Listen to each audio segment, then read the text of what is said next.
Austin Hill, pole sitter for the 5th time in his career, takes the outside lane. It's race day at Talladega Superspeedway. Here we go in the NASCAR Xfinity Series.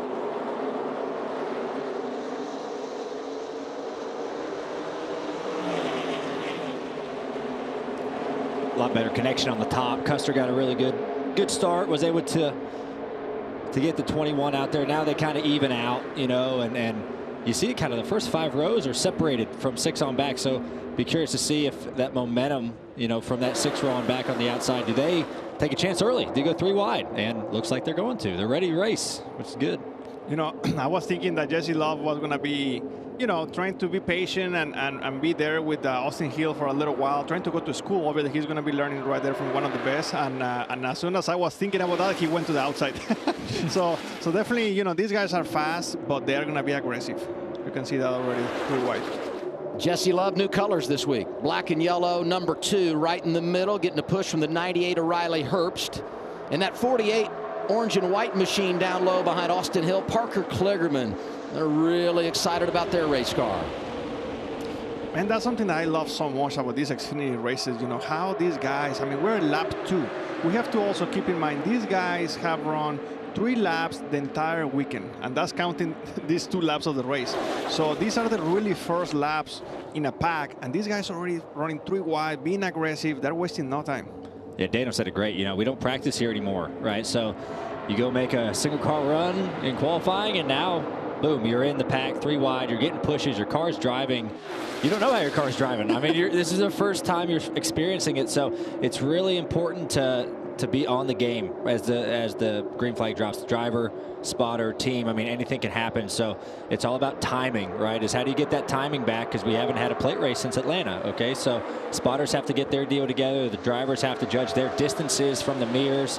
You know, I mean, Sammy Smith, Austin Hill, Riley Herbst leading the 3 lanes. They're looking in their mirror at least 60% of the lap, you know, just trying to keep everyone lined up. Where's the runs coming? And that part, you have to be on top of your game quick when you fire off, because you don't get any practice. You notice our scoring pylon, scoreboard top of the screen. Those drivers highlighted in purple, eligible for the Dash for Cash. Best of the bunch today wins an extra $100,000. You know, we're talking about Ryan Sick, you know, not qualifying very well, obviously being in Dash for Cash. He's already inside the top 10, lap 3. So there's going to be a lot of moving parts. These guys are being aggressive. You can already see the outside line being very, very well organized. You have a lot of fast cars on the top lane. Obviously, the first 2 RCR cars, clearly those were the fastest 2 cars in qualifying. And seems like the outside line is already making progress. 24th to 8th for Sieg. Allmendinger on the move as well, qualified outside the top 10, but he's 4th in line in that outside lane. Driving the 16 for Colleague, won here in 2022. This is the Bennett Transportation onboard camera. Austin Hill looking back at his young teammate Jesse Love. And it seems like it's kind of a reoccurring trend with these RCR cars. No matter if it's here, Daytona, Atlanta, whatever lane they decide to lead, it's going forward, you know, and right now it's the top lane, and they've been able to, you know, get the first 6 cars or so clear. So that's been something. They have super fast cars, and it's such a big advantage if you can control the lane, right? If your car is fast enough, you can pull whatever lane you want. Even if you get back in the pack, you're going to have people go with you, because you know your car, they know your cars are fast. So if you just bail out of line, everyone's gonna be like, oh, well, the 21's quick, I'm going with him, you know. So it just, the reputation on these speedways is like super huge, and Austin Hill and the RCR cars have gotten that, and it's definitely showing that the lane's moving forward pretty easy. What about my amigo Shane Bas Gilbert with that Wendy's car already in 7th place? This guy, we have to remember, this guy, he's still brand new in this. Not only did he not get laps in practice, he had never been here before yesterday, Daniel. He had some laps in Daytona, which is similar kind of racing, but it's still different. And I mean, I'm just impressed how quick he's learning. I already knew that he was a very talented race car driver, but how quick he's learning these cars, the Cup cars. I mean, he's going to be in the Cup car with us tomorrow. So it's been quite impressive, and I'm really looking forward to see how he continues to develop and continue to grow in the Xfinity Series and in the Cup Series in these ovals. He's a 3-time Supercar champion, 34 years old, from Auckland, New Zealand, but he has gravitated to NASCAR and doing great things. Won his first Cup start last summer at Chicago on the streets, running full-time in the Xfinity Series this year, and you see it with our Wendy's onboard camera. He's getting with it in that outside lane. I feel like all of New Zealand can fit inside this racetrack. I wonder what he thought when he drove in here. Like, man, this is big. Let's go to Josh on the race leader.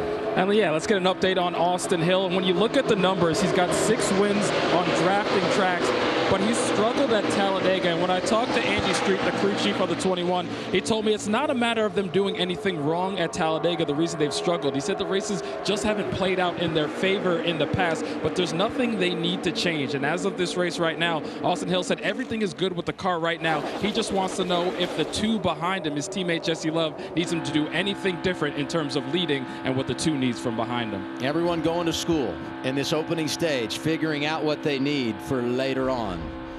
It's the 14th straight time on a drafting track that Austin Hill has been out front, and that ties the all-time record. He's led all 6 so far.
The Ag Pro 300 on Fox is sponsored by Ford, built Ford proud, and by Credit One Bank.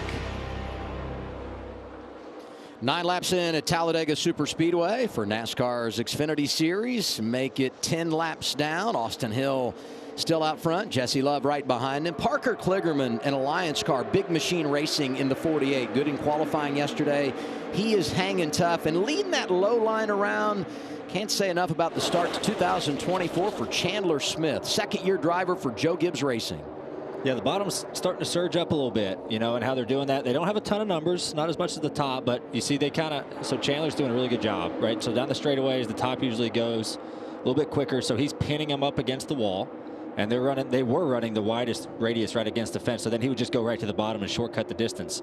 Now Austin Hill saw that, and now, okay, I'm going to go down and block this lane. So it's all about, Cole Custer took the, 81 let him up there, and they bailed on him. It's a pretty good move. Yikes. But, that is tight down there. Here comes Cole Custer flashing through. Regan? Adam, as we see the 81 of Chandler Smith was leading that inside line before he just got shuffled out. That was interesting to me because yesterday he told me he did not feel like his car would be able to lead other cars to the front of the pack. Well, that's exactly what it just did right there. He's learning a lot about that car right now. They struggled to do that at Daytona. Keep an eye out if he can continue to do that.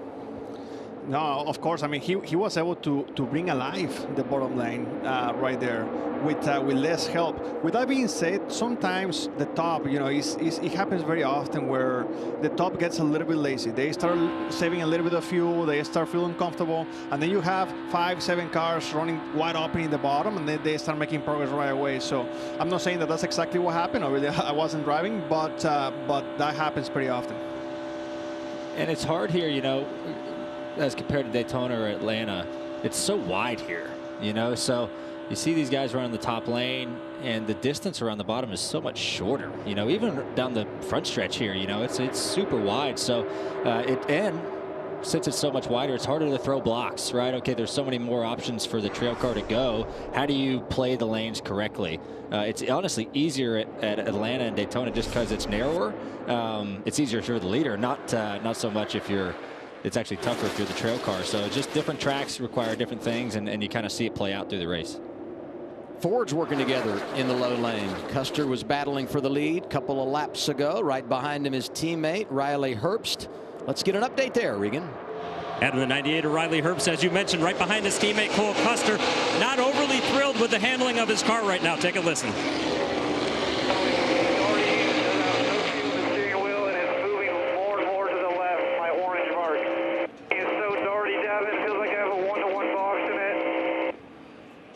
Daniel and Ryan, how annoying is that when you're on the racetrack here going almost 200 miles per hour and your car is darting all over the racetrack? It's got to be a pain. No, it's definitely a pain. It's never good when your car is going everywhere but the straight. It's never a good thing.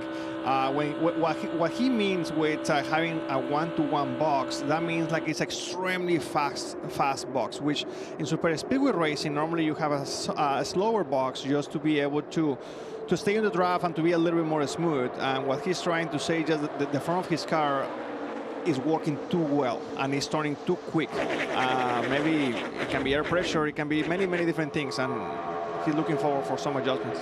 Yeah, the other thing, with Riley saying his car's darty down the straightaways, that is going to be worrisome if they don't fix it for like the end of the race when he's trying to take pushes. When the car is on his bumper trying to move a lane forward, you need your car to be pretty stable. And everyone sets their stuff up differently. I've always liked my car to take a push. So we might give up a little speed, but I handle better. So I can actually get, going, and I can move a lane, and people are confident in pushing me. If I'm behind Riley and I'm seeing his car moving all around and him darting, I'm not confident in pushing that guy. So hopefully they can get that sorted out. Let's look in that outside lane. Justin Allgaier started 16th today, but he's up to 7th. Hard to watch what that 81 did and not want to do it, though. You know what I mean? Yeah, I get it. But we got to make it to the end. We've been here before. I know. 10 laps to go, stage 1. The temptation is always there in the draft, huh? It definitely is always there, and you got to look. I mean, there's the first, 10 cars, almost 11 cars top on the clear. And if Justin takes the chance and tries to go to the front, no one goes with him, and he's going all the way to the back. So it's always a risk reward here. Look at some of these names in the top 10. Van Gisbergen, Weatherman, and Clements. Leading the way, Austin Hill.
It's a great program in the NASCAR Xfinity Series. Dash for Cash, been doing it for 16 seasons, giving out over $5 million round 3 today. Aerial coverage from Talladega provided by Goodyear, powering the race from the green flag to the checkered flag and every mile in between. Goodyear, more driven.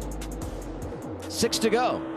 Stage 1 got dicey a couple of times, but so far so good for Austin Hill, in control of this race from the pole as we pop in where our Dash for Cash drivers are running today.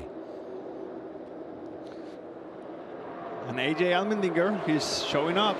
You know, I've been really waiting to see those quali cars show up the way that they were showing up in Superspeedway racing a year and a half ago. You know, we were actually so used to see the quali cars up front, all of them together, working together.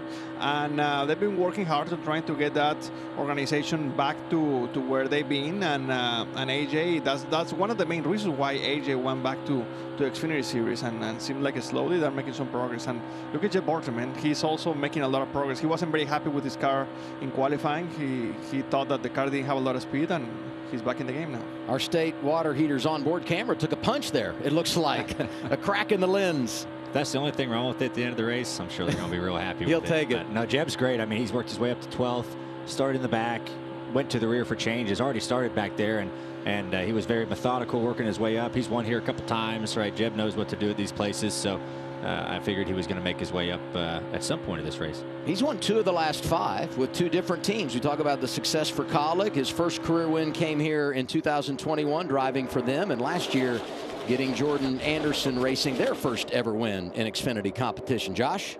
And Adam, you talk about drivers getting their first career win. That's exactly what Sheldon Creed is looking to do here. Runner-up here last year. And for him right now, he started at the back of the field because of a flat tire that was going down during qualifying. He's worked his way through the field up to 16th. His spotter talking to him over the radio, telling him not to pull out of line. Sheldon is eager to make a move, but they told him, we got to be smart. We need stage points. If you pull out of line, guys aren't going to pull with you. So, guys, how difficult is that when you want to go, but you got to be smart and patient with these moves? Sorry, Dana, go ahead. I was going to say that Sheldon Creed is such a talented race car driver that, eventually he's getting all the question about, hey, when are you going to win? When are you going to win? He has finished second how many times? 9 times? 8 times? 8. And he's one of those drivers that he has speed a lot. And obviously, Jockey Racing, they have a lot of speed in the Xfinity program. And he's been close several times. And I think that sometimes he just have to continue to be patient. Let the race come to you, and hopefully we can see that from him today. Yeah, I thought it was going to be a great position with the 18 and then the 2 SHR cars lined up there. They looked like they were making a gap to get a run, and the SHR cars kind of jumped him, and went before him. And that's the tough thing. And you're going to, coming down 2 to go, end of the stage, you're going to see more guys start pulling out of line, getting down there, trying to start a lane, because you got to go now, right? I mean, especially if you were the cars outside the top 10, you're like, well, I'm not going to lose anything.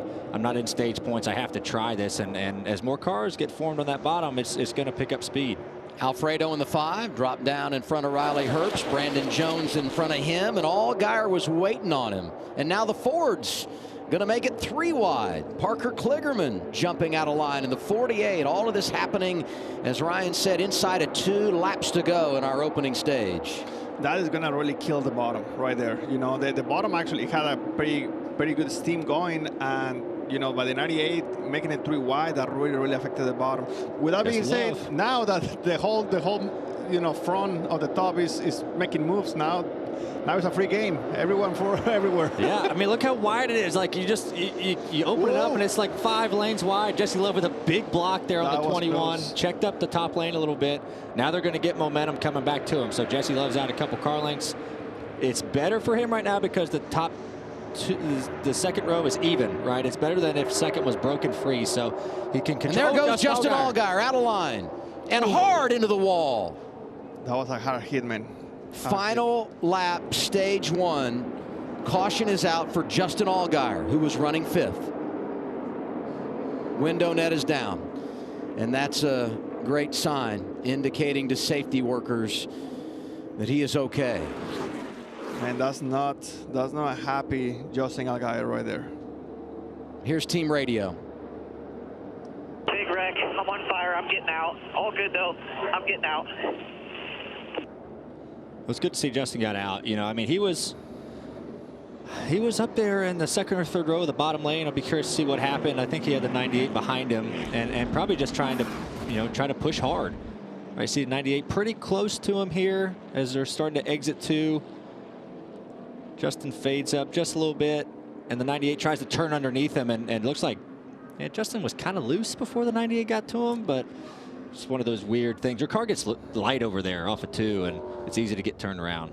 Yeah, man, your car gets very light there, and I understand, you know, especially when you have somebody on your left rear, but there wasn't going to be 100% of a hole right there. I feel like if he was making the move, he was going to be almost on the yellow line. So it's a little bit tricky and a hard hit, man. You can see how the wall had a bad angle right there, and the impact was very, very hard.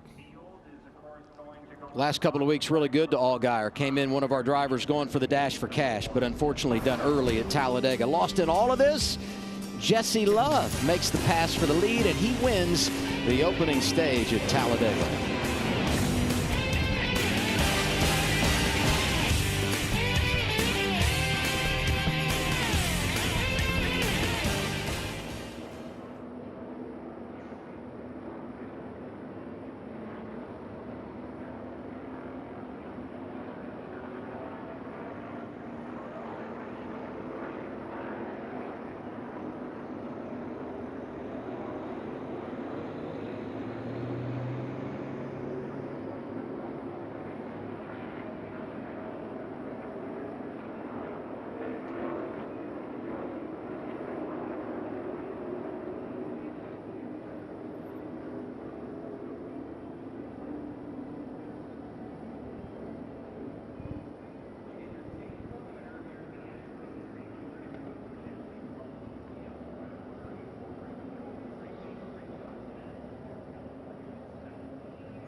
Stage 1 done at Talladega. Jesse Love gets the win. It's his 4th stage victory of the season.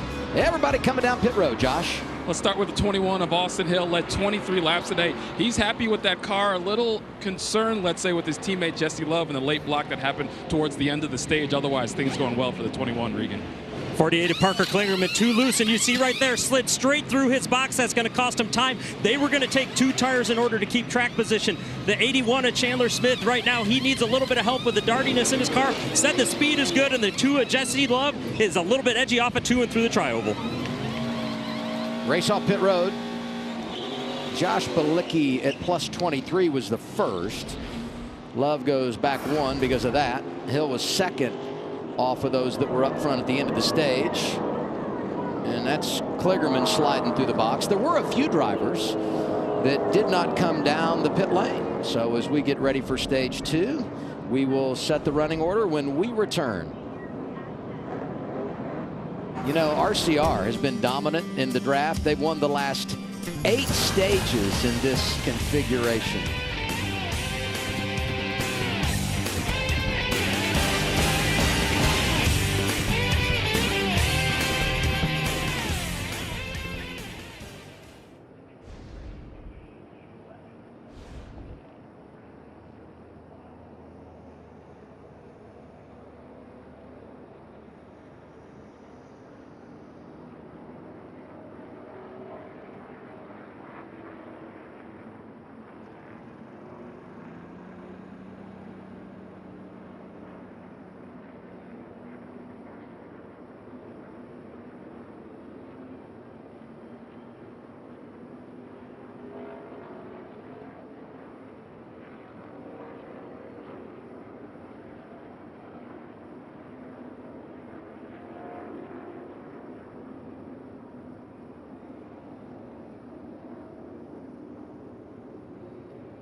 Coming up next on Fox, the United Football League continues with hard-hitting action as the Michigan Panthers battle the San Antonio Brahmas, or the DC Defenders take on the Birmingham Stallions. Check local listings for the game in your area. All set and ready to go for stage 2. And when you're not executing a pit stop, oh, he gets both feet down. Both feet in. That's good on Saturday or Sunday. That's my amigo Jerry right there. Here's Jesse Love radio.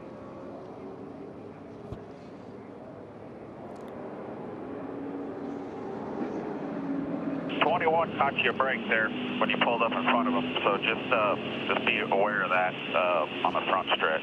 Staying hungry. That's what we need.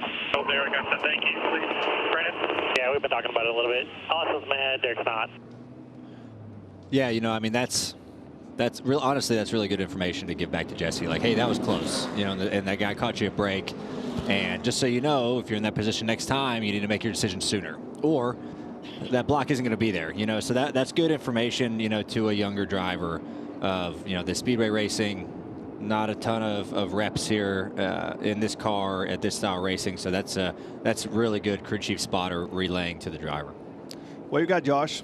Well, Justin Allgaier checked and released from the care center. Day comes to an end earlier than you wanted it to, of course. As everybody was jockeying for a position, what happened from your perspective? It's so hard to tell. I mean, you know, car was really, really stable all day, and just got down there, and you're trying to hold off all the different lanes that are coming at towards the end of a stage, and obviously Riley's trying to do what he can to get inside there, and it was really weird. It started to like pick the back of the car up whenever he got to right there, and then from there it's kind of game over. I hate it for everybody on this 7 brand fresh and agriculture soybean car. You know, it special paint scheme this week, and obviously a lot of fun to what we do with brand and the different types of agriculture that we promote, and unfortunately we're sitting out here not even at the end of the first stage. So it's a disappointing day. I mean, obviously car was fast. Huge thanks to everybody back at the shop, everybody at Chevrolet, Hendrick Engine Department. We just not our day. Glad you're okay. Those 7 or 8 drivers that had stayed out when pit road opened came down the second time around, so everything cycles through. As you look at our stage 1 points up front, outside lane, Jesse Love to his left teammate Austin Hill. It's a reverse of what we saw on the initial start, and you saw Love with a hand out the window motioning Chandler Smith to push him from behind. That means vámonos. Vámonos. Is that what that is? It's good timing too. I mean, they got connected early. The bottom row did a really good job too. One thing I've noticed, you know, here at this restart, you got 4 of the Gibbs cars in the top 10 now. You know, so can they find each other? Can they get hooked up, and can they pull a lane if they can all get nose to tail? It's been a challenge for them early because a couple of them started in the back. But as you said, now into stage 1, they got a chance to get connected. We'll see what those Toyotas can do in the draft. You know, it's very interesting, this part of the race, because as Ryan mentioned before, you know, you are really learning who is fast, whose car drives very well, who is being aggressive with the blocks and things like that. And you can see how, you know, even though the restart just happened, it's almost like people are already finding their guys, you know, their guys that they're working with, and that's very interesting to me. Obviously, the Gibbs cars, they are already. So yeah, this is getting interesting. I want to update Parker Kligerman. We saw him sliding through his pit stall. They came back down a second time, changed rights. They came back, changed lefts, and he restarted outside the top 20, but has already worked his way back up toward the top 15 in that outside lane. And we've seen the initial start and this restart. They get 3 wide really quick, right? Like, guys like, oh, this is my best chance to make up spots. Let me put it in the middle. Let me do this and that. And you see really aggressive racing for a handful of laps here. So we'll see as everything kind of gets sorted out. Where does everyone, you know, stay? Does the top lane prevail again like it did the first run? Does it stay more consistent 2 lanes? 3 lanes like this that we're seeing right now? So it's a kind of an interesting time to see. But every lane has a lot of cars in it. So that part to me shows that I think we're going to see 3 lanes here for a little while if they stay committed to each other. Austin Hill back in charge in that outside lane, driving the 21. His teammate tucked in behind him. Chandler Smith third in line. You know, the middle lane is doing a great job slowing down the top, because the top, you know, is carrying a lot of distance in the corners. I mean, if we could do the math of how many more feet the top lane is running than the bottom, for example, it's quite a bit. It's quite a bit, but they get an advantage on the straightaway by that extra mile per hour, half a mile per hour that they're running in the corner. But when they get that mile per hour extra, the middle lane is doing a great job slowing them down and not letting them go away. And I give a lot of credit right there to a 20 car for all the work that he's doing. Truex is doing a great job right there, making sure that the top lane doesn't go away. Yeah, you kind of see, like Daniel's talking about Ryan Truex, you know, his job he's obviously leading the middle lane, but like his job, we talk about side draft all the time, side draft everywhere, but here at these plate tracks is important. So when you're that car in the middle, you kind of get a double side draft for the guy on the outside because you're side drafting their left rear, and the wall is kind of creating a little bit of side draft for them too. So you're like have to pin them up right as close to the fence as you can to try to stall them out. And then the bottom lane is like, I'm just doing my thing on the bottom. We're just going to drive by all you guys. Yes. How about a little Ford power down there, huh? That's right. Cole Custer, a little push from Ryan Sieg. 0-0. The reigning champ takes over the race lead. The racetrack is so wide that everyone is side drafting each other, and the bottom just went cruising, right? Yeah. Cole was like, thanks. Ryan Truex did all the work, and the bottom lane just drove around everybody. I'm not giving up just yet on the top. I think the top is still the best place to be. You know, the place where it seems to me that everyone is a little bit more disciplined, you know, especially with those two RCR cars being together. We know how fast those guys are. And those guys seems to me that they are the most commit to each other and disciplined at this point in the race. Hard for me to believe this is the first time Cole Custer has led laps at Talladega Superspeedway. Ford has not won this season. They've not won at Talladega since 2017 when Eric Almirola got it done, driving the 98 car then for Fred Biaggi. What about Ryan Sieg? He's about to take the lead. Yeah. That's for Dash car, and he's up there again in the fight. You guys mentioned it earlier, how he's been running up, second place finish here in the past, and he's in the fight again. The give and take out front. Just when it looked like Ryan Sieg is going to be the guy in the low lane, Custer gets a shove. Here comes the 0-0 again. My guy Timmy Fedua spotting for Ryan Sieg. Timmy does a good job leading Ryan to challenge it for this lead. So it's cool. I mean, obviously Ryan had a good shot to win last week. Just barely missed out on it. It's nice to see that he still has, you know, obviously confidence from last week. Like, hey, I can go out, I can do this. You know, and he's always run good at these racetracks. Been really confident in these places to make moves and committed to the decisions that he makes, and it's paying off for him right now. Just about halfway home in stage 2 at Talladega. Cole Custer, the man in charge. Sieg, Truex, Herbst, and Creed up there inside the top 5. They're 3 wide. So as we go to break, we'll do it side by side. It's the NASCAR Xfinity Series live from Talladega Superspeedway. We're glad you're with us on Fox.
I'm glad you didn't miss anything at home since we were side by side, because everything has been really good in this race so far. 3 wide. You would think we got 2-3 laps to go in the race.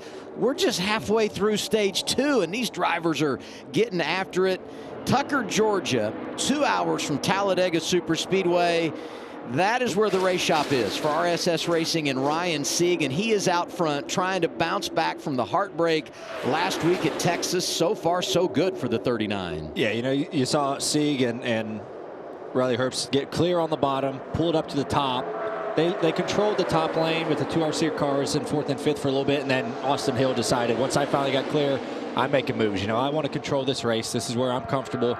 And so once they finally got clear, now it's going to be tough for him, you know, to figure out. He did kind of lose his teammate, but Jesse Love's coming back in the middle lane. But the best way to beat the R-Star guys, Austin Hill in particular, is you got to box him in. You got to trap him. You know, they kind of had him trapped, and then the top surged, and he got clear, and now boom, he's challenging for the lead again. So it's going to be tough. We've seen some great moves by a lot of drivers today. These guys are racy, which is always makes for a fun time. You know, something that impressed me so much of the RCR cars, both the 21 and the 2, and even the 48 that he has an alliance there, is how quick they can recover. You know, the second that they get side draft or they're making the move, they find help and they are able to recover quickly. And that's the biggest asset that they have, that they can make a move, and if it works, great. And if it doesn't, they don't pay a huge penalty. Yeah.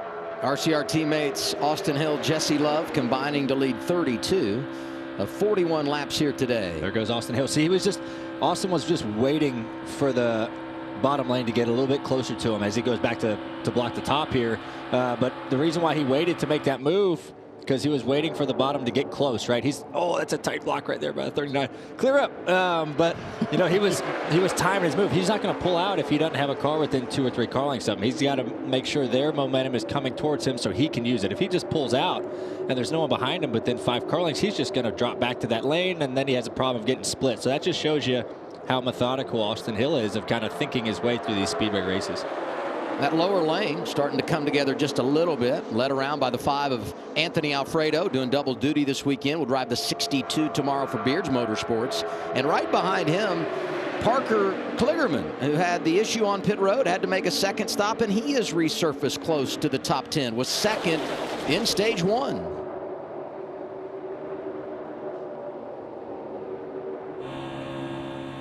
'38 is Matt DiBenedetto, running a limited schedule, and he's had to bounce back from a penalty on that last pit stop, but he too is working his way toward a spot inside the top 10. 8 laps to go, stage 2. Chandler Smith is out front of Austin Hill, Jesse Love, Riley Herbst, and Ryan Truex at Talladega.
Coming to 4 laps to go. Stage 2, Talladega Superspeedway for the NASCAR Xfinity Series. Chandler Smith is leading. With that, we give to you today's Toyota top performers. 3 of them inside the top 10. Taylor Gray started at the back. So did Sheldon Creed. He's worked his way to 11th. But so much give and take right now at the front of the field. And here comes the move for the lead. Austin Hill pulls out a line, and he's bringing his teammate Jesse Love with him. That is power down low right there. Brandon Jones in the 9 starting to surface at the front. That was a great move. You know, he knew that he had his teammate, and his teammate was going to be loyal to him. And there they go. They're controlling the race once again on the top. Jesse Love thought about taking that run. The 21 was pretty far out front, and Jesse Love was like, do I take it, do I not? You saw him kind of moving the steering wheel back and forth, and he thought better of it, better to be patient in this situation. Still 3 to go. I think he's trying to clean the air after what happened in stage 1. Yeah. Still, you know, from that late block. Yeah. I'll just be your wingman, right? I'll push you to this stage, Win. Yeah. If you forgive me. You know, the middle and bottom, they try to get going, and then someone bails and makes it 3 wide, and then it kind of it hurts that lane a little bit. And then they kind of get back their momentum and going again, and then someone bails again, and then it falls back. So it's a matter of how many people can you keep committed, you know, in that non-preferred lane, I'm going to call it, just because it has less cars. So they've been hanging decent. That's, if they can just get 5 or 6 of them really committed to each other, I think they would be able to challenge the leaders here. But they're kind of running out of time, but they need to get going pretty quick. But at this point, though, some guys are going to, you know, start taking that run like A.J. Allmendinger just did, and that'll help that bottom lane. Look at the momentum the 16 has. He's going to drive all the way up to Sieg. And the 9 is coming strong behind him as well. So yeah, I mean, you're saying, Ryan. I think that it just if these guys were a little bit disciplined to each other, I mean, it would be crazy what they would be able to do. And as I'm saying that the 5 goes, I don't know if he's going pretty wild or he's trying to slow down, but he went. He might have bailed. I think he bailed. He was like, I'm going to bail out of this. Want to let everyone know Jeffrey Earnhardt made a pit stop. Looked like maybe had an engine problem, driving the 26 for Sam Hunt. Finished 2nd here after starting on the pole 2 years ago. AJ's car is fast. I mean, once he pulled out of line, I mean, they really. And there goes 18 really again. Closed in. Yeah. We were just talking about it. Final lap, stage 2. Austin Hill in control, had to drop down to block A.J. Allmendinger. A little squeeze outside. And that allows the 16 to get alongside Hill. It's going to be a fun little race to the finish here in our 2nd stint of the race. Big pushes there in the top lane. It just gets so stacked and tight. Now Austin Hill is clear once again. So now he's going to block the bottom. They're trying to get 3 wide back there. Good mix of Chevys, Toyotas, and Fords inside the top 10. Back through the tri-oval to finish the 2nd stage at Talladega. Stage 1 goes to Jesse Love. And stage 2 going to go to his teammate. Austin Hill gets it done. That's 9 straight stage wins for RCR at drafting tracks. And for Austin Hill, it's his 2nd stage victory of 2024. He also won stage 2 in the season opener at Daytona. And oh, by the way, he went on to win the race.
The Ag Pro 300 on Fox is sponsored by Toyota. Let's go places. And by Xfinity.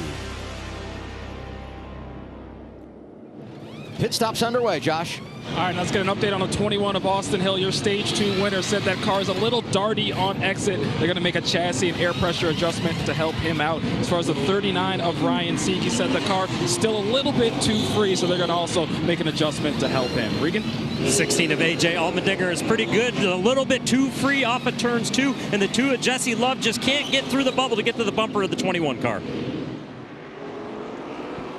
Race off pit road, and well, we had some guys going in the wrong direction, including the 21 of Austin Hill.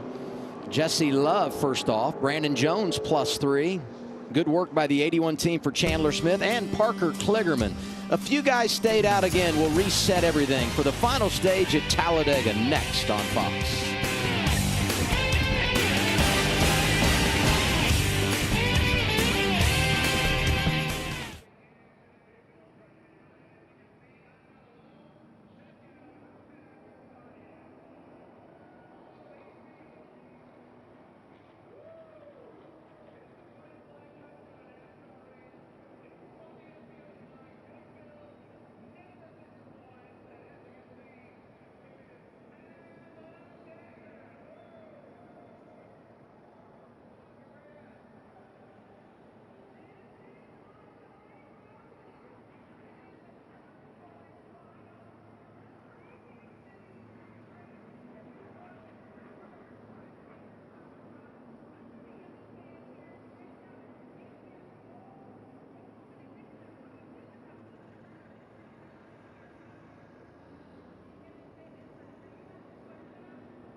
You know, when you come to Talladega, you get your money's worth. The racing is great. Maybe you take a walk down the boulevard or just go to the mullet contest. How about this?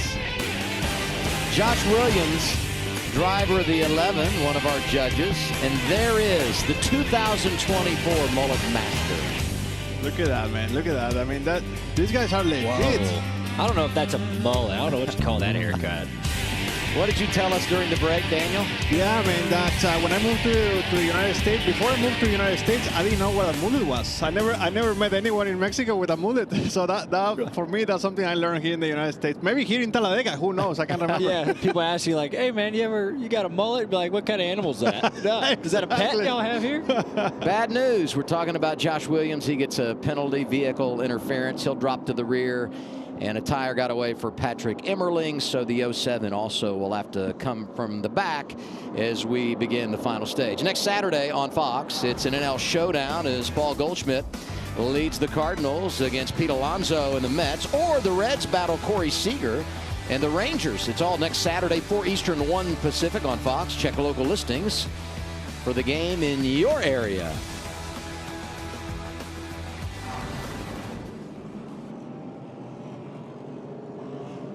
Talked about the Boulevard. Wendy's is back on the Boulevard this weekend here in Talladega. Maybe a frosty for you guys when we're done with the race today. Yeah, actually, I was just right there this morning doing a little activation with my friends at Wendy's. I got a couple fries and a frosty as well.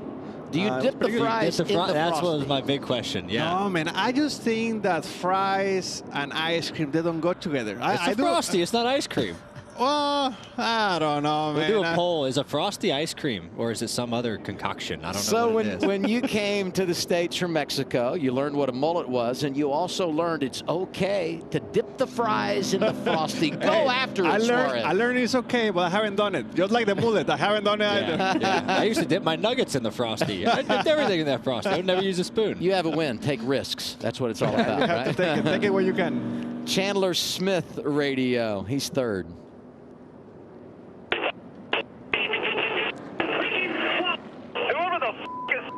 Radio, fix that now. I didn't have a spotter for half that whole stage. Yeah, calm down here, but there's nothing really we can do. It's a frequency issue. I can hear people talking in the background, so.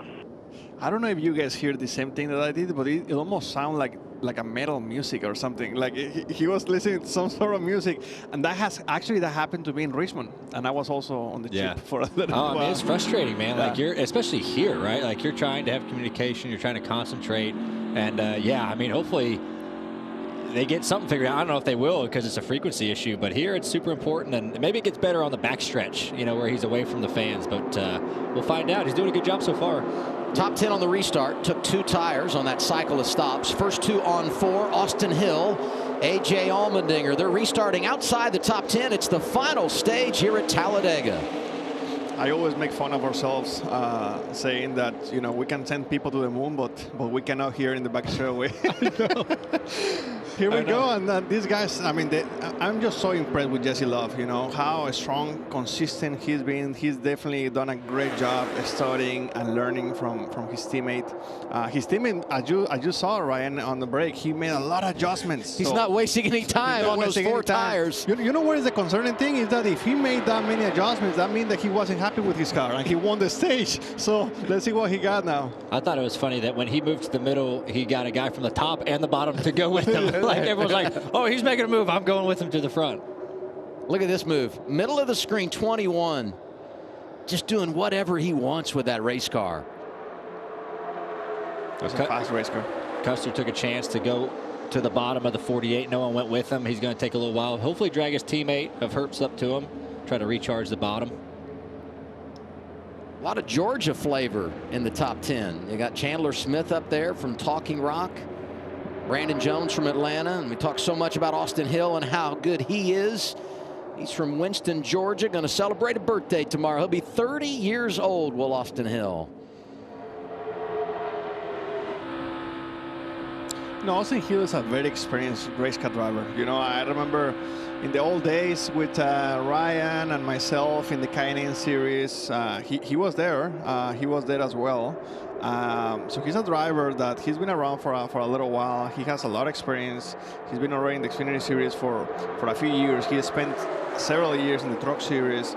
He's one of those drivers that you can always count with him to close races strong. He's one of those guys that I really see him as a championship driver. Obviously, they have to put all the pieces together, but he's patient, he's smart, and obviously he has speed. I mean, in 2 laps, he went from, what, 15 to already in the top 5? Making good moves, yeah. And Brandon Jones, you know, got back to the lead. Didn't start very good in that Menards car, but he made his way to the front. Brandon's a good speedway racer too. Goes overlooked a little bit, but he's doing a good job of managing his race. Brandon's been second here twice in his career. Takes over the race lead for the time being, Josh. Yeah, and you mentioned it, the 2 runner-up finishes for Brandon Jones here has a lot of confidence for that team. It's been a tough couple of weeks, 4 straight finishes of 13th or worse, but when I talked to them before the race, they said this team has shown speed. They put themselves in position. They aren't concerned as long as they continue to be aggressive and continue to run well. That was the key for today. They said we have to be smart, we have to be aggressive, but they know they have the speed in those cars, and this is a place they've run well. They're hoping to get the win here today. And think about the resurgence in recent weeks for Junior Motorsports. I mean, 2 weeks ago at Martinsville, they were outstanding. Justin Allgaier was so good, winning a stage. Sam Mayer was second in that race. Last week, Mayer wins. Allgaier won both stages. They're leading laps, putting themselves in position. And I know we had the problem for Allgaier today, but Brandon Jones serving notice. Junior Motorsports is going nowhere. How about that stat? RCR, drafting tracks, and winning stages. Hey, you know, we talk about close calls and blocking. You see 27 Jeb Burton trying to get down right in front of the 8, last minute block. The 8's already on his bumper as soon as the 27 pulls down, and then you see the 27 get upset and get forced back to the middle. So we talk about these decisions you have to make really quickly, and we're like, you're judging inches of being clear or not, and Jeb cut it as close as you can right there and just got out of shape, and it just shows how on edge these cars are if you kind of get front and rear bumpers sliding around, moving on them, and it can get you wiggling like it did Jeb. Here's 27 radio. 10-4.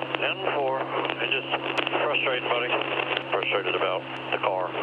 I understand. He's doing a great job being patient, making runs. I know it's hard. You can't be the leader. You have to be the follower. You know, you can actually hear on his onboard camera, you can hear how his car, I don't know if this is good or bad, but his car is having some contact. I don't know if it's with the front or with the back, but his car is having some contact. Yeah, I mean, he has done a good job. I think he's going to be right there at the end when he matters the most. He has shown how good he is in these kind of places. He just have to continue to be patient. I mean, guys, we still have 52 laps to go. There is a lot of racing left. Yeah, these here, I think it's like nicking the right rear side skirt, you know, so it's traveled. Maybe it's traveled a little bit too much than he likes, and it's actually bouncing the rear of the car off the racetrack. That might be what he's talking about, and that might have contributed to how he got out of shape there in the tribal. Talked about the fact we got more than 50 laps to go. Only 2 drivers out. Justin Allgaier with the crash, Jeffrey Earnhardt with the engine. We got 36 out there running, and they're all on the lead lap. Regan? Adam, you see the number 48 of Parker Kligerman, second car on the outside line right now, having a great run back through the pack after getting shuffled on pit road earlier on. Something he told me yesterday, interesting, he said, I am going to go out there and race with a high level of intensity all day long, because if I don't, then I won't know what to do at the end of the race. So I don't think he wanted to because he went to the back of the pack, but it has worked out well. He's learning his car, knows exactly what he needs out of it now. Change at the front. Sammy Smith pushes Ryan Sieg to the lead as he goes up to cover the outside lane. The 8 comes through, and look who's behind him. Shane Van Gisbergen in the 97 is getting Talladega figured out. I'm telling you, man, this guy is going to school. He's been patient. We have seen him being patient in the top lane, in the middle lane, all race long, and right now we are going to be able to see a little bit of the aggressive Shane in the Superspeedway. So let's see what he can do. Yeah, you know, it's interesting to me. It's like, you know, the 39 got the lead on the bottom in the middle. He gets the lead, he pulls up. The 8 just did the same thing, and then they just run the wall, and then the bottom lane just drives right by him. Like, I don't know why they're not running the middle. Like, if you're in the top quotation lane, like, just run the middle, try to cut distance off. The bottom's just surging in front of you, and it's, as a leader, it's hard. Like, what's the best way? What do I make as a decision, and how do I keep this lead? And it seems like, I don't know why they're running the fence, just because the bottom keeps driving by him. If it was me, I would try to just run the middle, just shorten the distances. You see Austin Hill get to the middle with his teammate Jesse Love. Ryan Sieg shoots out of line, trying to get the top spot in the 39. Everyone going to have to make a pit stop in this final stage. We could get it under green in the next 7-8 laps. Now a move in the outside lane for the 8 of Sammy Smith. Here comes Van Gisbergen in that 97 down low. And look who's helping him in the draft. The driver owner, Jordan Anderson, who was top 5 at Daytona. And right behind him, his teammate, last year's winner, Jeb Burton. Some great stories in the top 10. Anthony Alfredo is there. Taylor Gray, who's making his 4th start in that black and yellow number 19, and Sam Mayer. It's been a quiet afternoon for him, last week's winner, but he too is now in the mix. 50 laps to go at Talladega. Pit stops coming when we return. The action, fast and furious. You're watching it live on Fox.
Back at Talladega, under caution for the third time today. A crash that took out some really, really good race cars, some of our top contenders.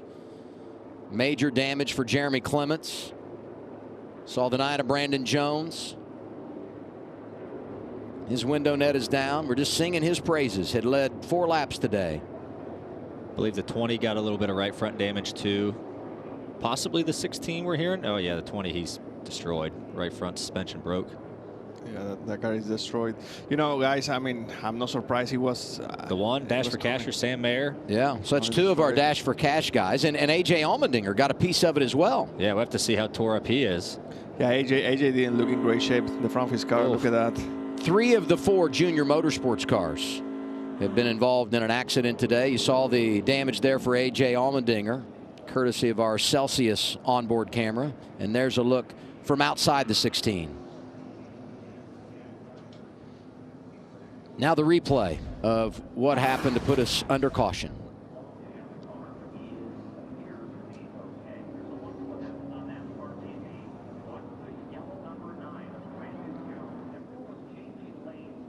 Yeah, Brandon's trying to figure out where the 39's going.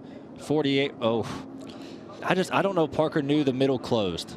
Yeah, you know? and it was tight. It seems to me that it was one of those deals that the 39 went to the middle and the 48 was going to the middle as well at the same time when it was clear for both of them. Yeah. And they just click. Yeah, the middle was clear for a moment, right? And I'm sure Parker's spotter and 39 spotter saying the middle's open, and then right as that happened, they just kind of collided. So I don't think, like, there's no bad block there. There's just 2 guys going for the same space, and they didn't know it closed as quick as it did.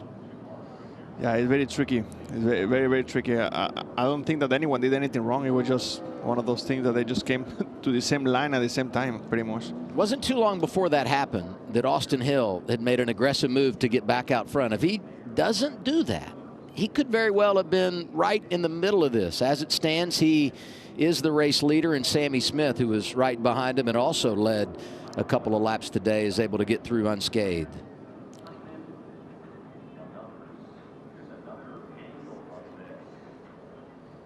You know who got extremely lucky right there? The 48. The 48, and the 39 too. And the 39, well, yeah. Shelton Creed, I mean, he was right behind Jones when he spun up. He's able to drive through.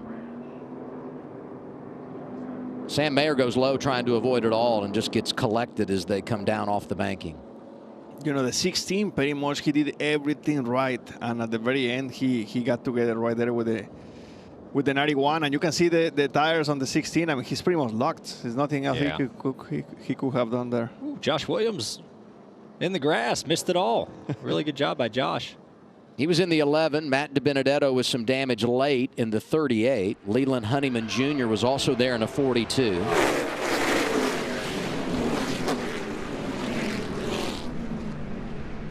Let's ride now with Cole Custer. This is our Ford Performance onboard camera. Racket, zoom back down, stay middle. Watch the 9, come middle. Watch the 9, come on. Straight. Gas brake. That's chaos happening in front of Cole, and he and his spotter did a good job of that. Wrecking up ahead, back it down, stay low. Watch them come down the track, one inside. Get down. Do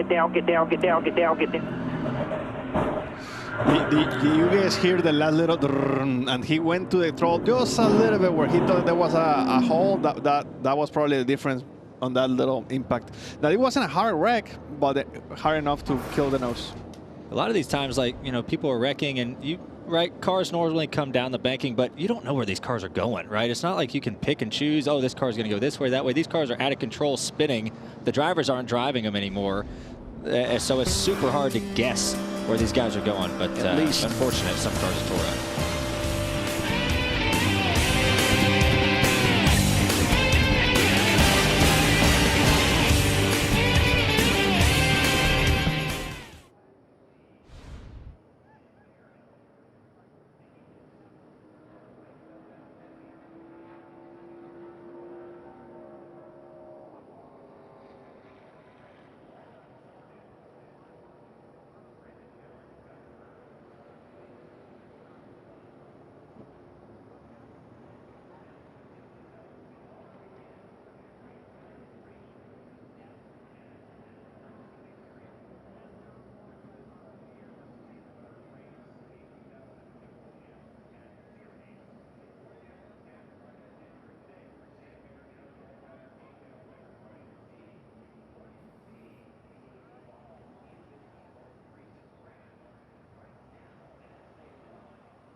The Ag Pro 300 on Fox is sponsored by Credit One Bank. So good to have you with us on a Saturday afternoon from Talladega Superspeedway. Aerial coverage provided by Goodyear, powering every mile and every moment on NASCAR's road to victory. Goodyear, more driven.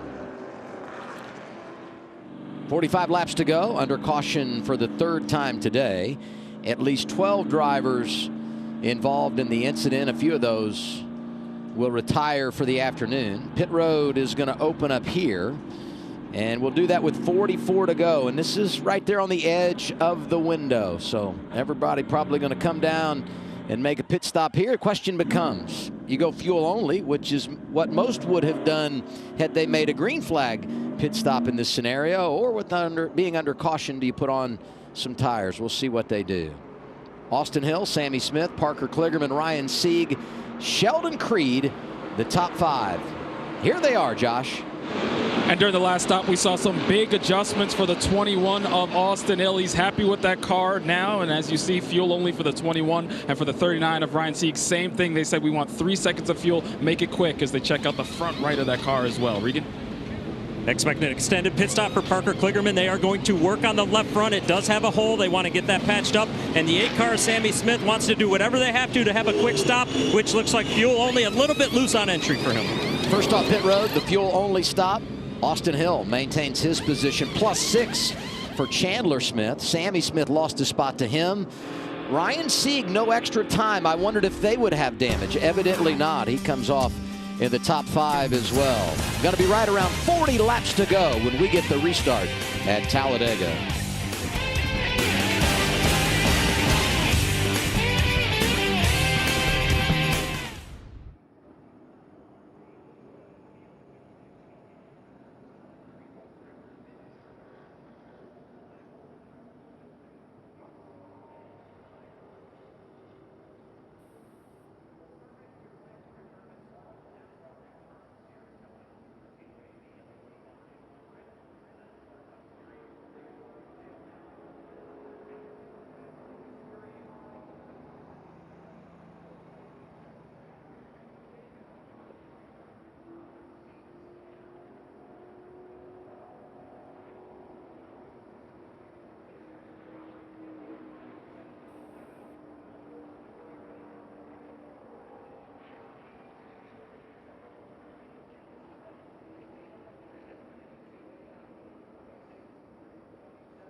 That was the coolest thing I've ever seen, and that last lap pass. Bring us through that. Man, it's a little surreal. I'm talking to Ryan Blaney in Victory Lane. Crazy, blowing my mind. One day later. Congratulations. Man, all of America's watching. They want to know, what's the party going to be like? Well, you're invited. Yes. It's really cool. Thanks. Really cool. Yes, man, this is awesome. We're looking forward to drivers only Memorial Day weekend and NASCAR Xfinity Series, Charlotte Motor Speedway. You were a pit reporter, Ryan. Now you've upgraded. You're in the booth. Yeah, I'm in the air-conditioned booth now. It's nice. It's nice. But no, that was crazy. You know, the first time we did that at Pocono, Brad won the Xfinity race. Then I just happened to win my first Cup race the next day, and Brad's awesome. And he grabbed the headset mic and interviewed me in Victory Lane. That was really cool. So I'm looking forward to being back in Charlotte. Looking forward to it as well. It's always a good time. Let's go down to Josh. Brandon Jones released from the care center. A strong day for you guys up until that wreck. What happened from your perspective? Gosh, I hate this for Menards. It's been a rough past couple weeks, but the speed's there, and unfortunately, I think what it takes here to be good is aggressive moves right here, and I don't know, right? Kind of, oh, he got turned. 39 got turned by the 48, it looked like, or yeah, vice versa, but gosh, it just, you know, you have to be aggressive, and the only way to be aggressive is to get up front, right, somehow, and then learn how to play those lanes a little bit and work the lanes back and forth. I mean, that's the whole key to this race is just figuring that part out, and then the only time you can practice it is in the race, you know, that's the only time. So we did a great job, I think, of getting our car positioned right there at the end to make those moves and to do things like that.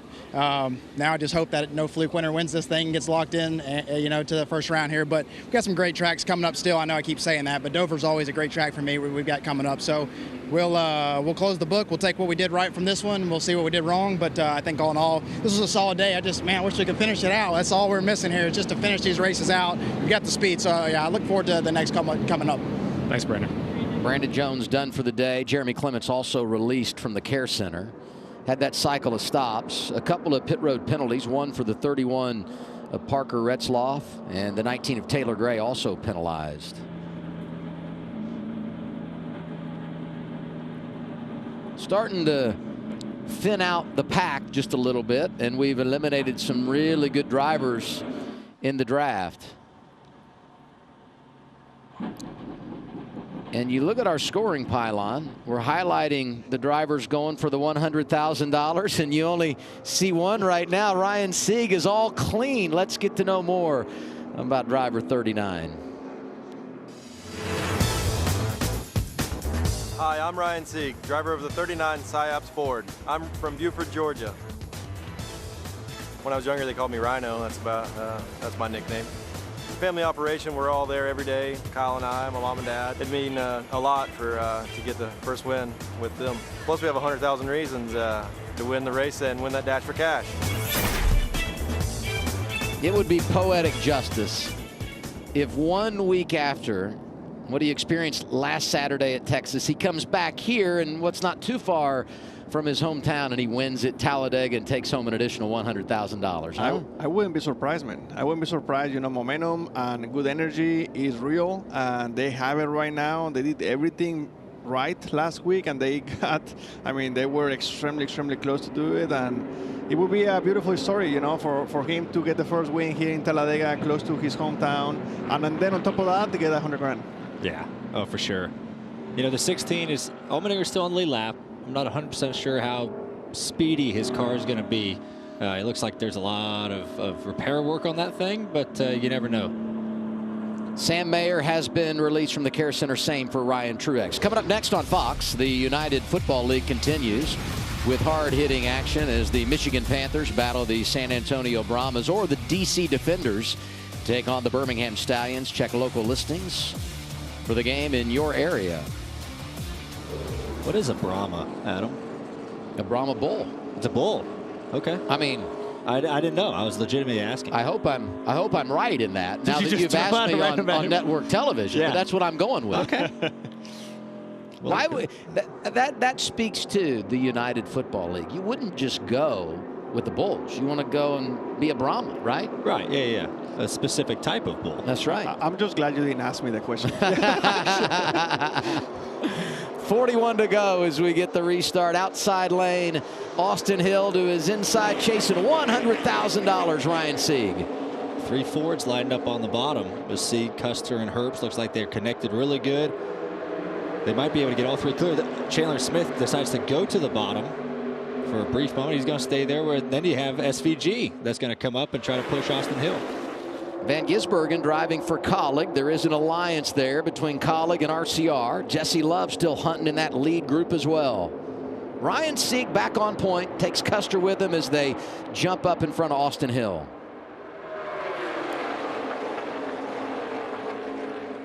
You know, 21 car obviously still very strong. You can see how his car is a little bit rough through the bumps, but you know, whatever it is, he's quick.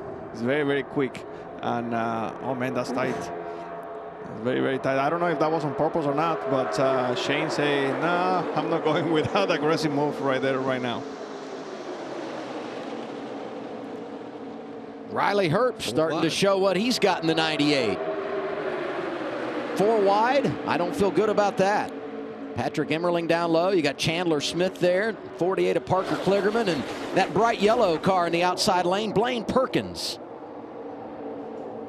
Well, we had a bumper cover fly off down the back straightaway from somebody, not sure who. Could get a caution for debris. We'll keep an eye on that. Only 3 cautions this afternoon, and there it is. No. Now 4 for that debris. First caution of the day, final lap of stage 1 when Allgaier got crashed. And the caution at the end of stage 2, and a big one moments ago that involved 12 cars. We'll step aside. When you have crashes, cars aren't all pieced together. You get more cautions with the debris.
Tomorrow on Fox, the stars of NASCAR are here in Talladega for the biggest thrill ride of the year. The pre-show kicks things off 2 Eastern time, then the green flag flies at 3 Eastern. It's tomorrow on Fox. Under caution for the 4th time today for the Xfinity Series. Let's go to Josh.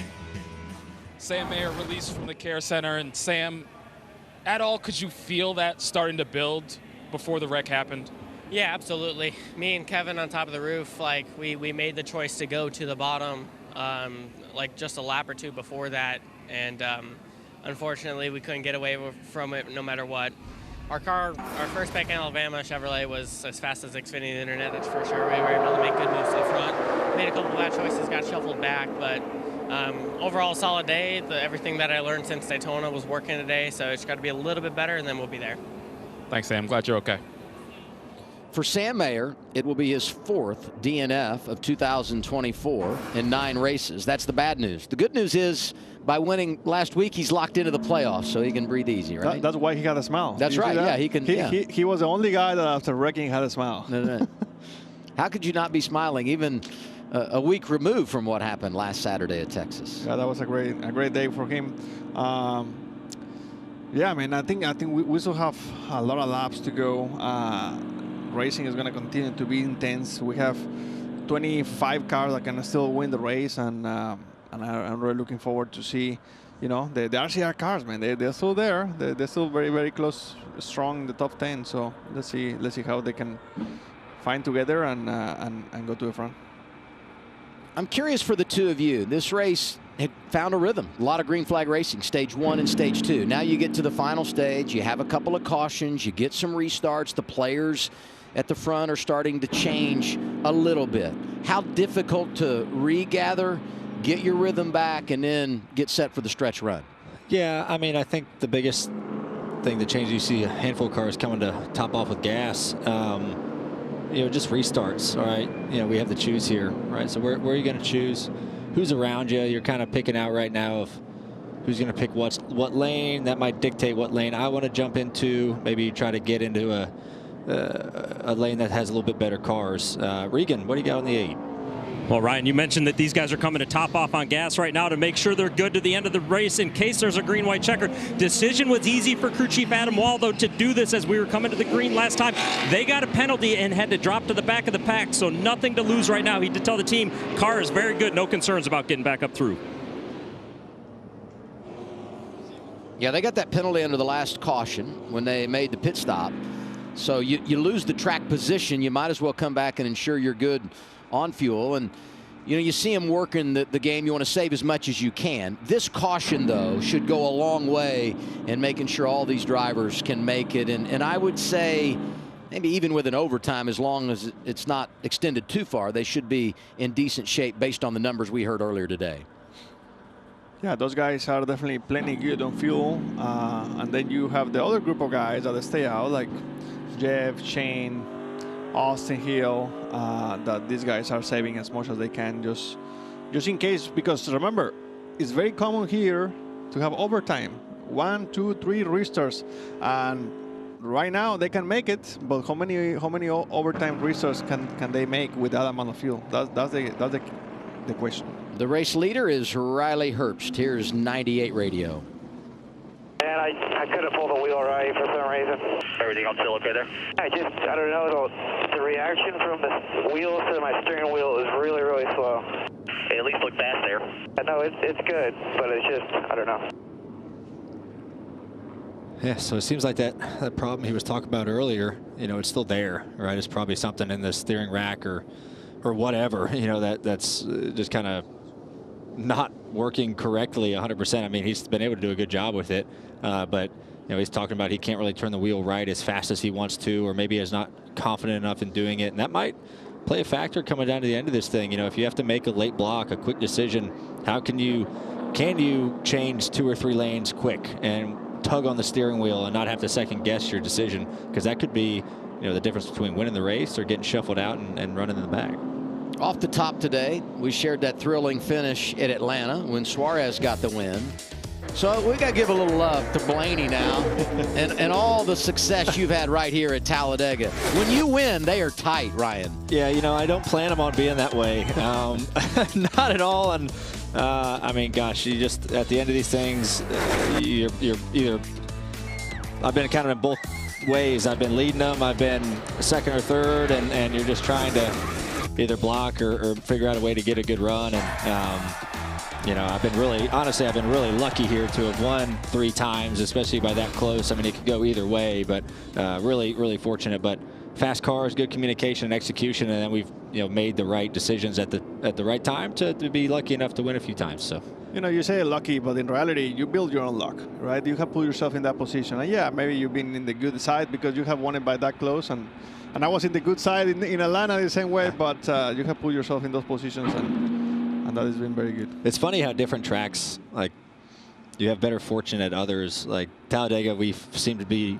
have done no wrong here the last few years. And Daytona, I don't think I eat the fence there every time I go there like the last 3 years. And I have no idea. I don't do anything different. It's how these racetracks work out, you know. So it's funny when we talk about favorites and stuff like that coming to these races, you never know what can happen. You know, your favorite could get tore up. Your favorite could miss a block by a half a second, and it just costs them. So that's why these races are fun to watch and be a part of, because there's so many people that can win on that given weekend if they execute well. You think about Martin Truex Jr. He's a champion. He's never won in the draft. But the first 3 times he came here to Talladega in the Xfinity Series, he won. He's the all-time wins leader in an Xfinity car at Talladega Superspeedway. So the draft gives, and it does, in fact, take away. I'm going to get the restart here. 35 laps to go. Front row, a couple of Fords. Riley Herbst, Ryan Sieg. I was just thinking about that. You know, those 2 Fords are very fast, and they are all in the top 5. These guys are going to try to find, you know, each other and trying to work together.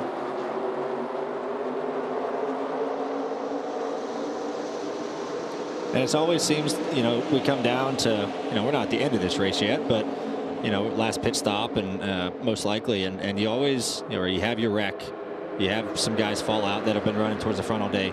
Then you have some new players that are kind of comfortably up at the front. You know, I mean, Alfredo, Van Gisbergen, Jordan Anderson, you know, these guys maybe don't run up at the front of these races all year. You know, there's a handful of other ones, you know, Blaine Perkins, Josh Bilicki, they're outside the top 10. But you get these new guys in that you haven't really raced with all day, and you're like, okay, how is this guy's car? How do you handle? And everyone's figuring that out as Austin Hill is on the offensive, per usual. And just like earlier, if he's going to have plenty of help. Alfredo drops from the top lane to the middle and trying to give some help to Austin Hill, and I'm not sure the 21 needs it. You know, that's a beautiful thing about being fast. You know, when you're fast, everyone wants to work with you. You know, everyone wants to follow you because they know that that car is going somewhere. And that's the advantage and reputation that Austin Hill has developed in the last few years. You know, he's been very successful in these kind of races, and people want to work with him. So that's an advantage because he can be aggressive, and he knows that in that process he's going to find somebody to work with. 3 Fords pushing in the outside lane. Gets the 98 of Riley Herbst back out front.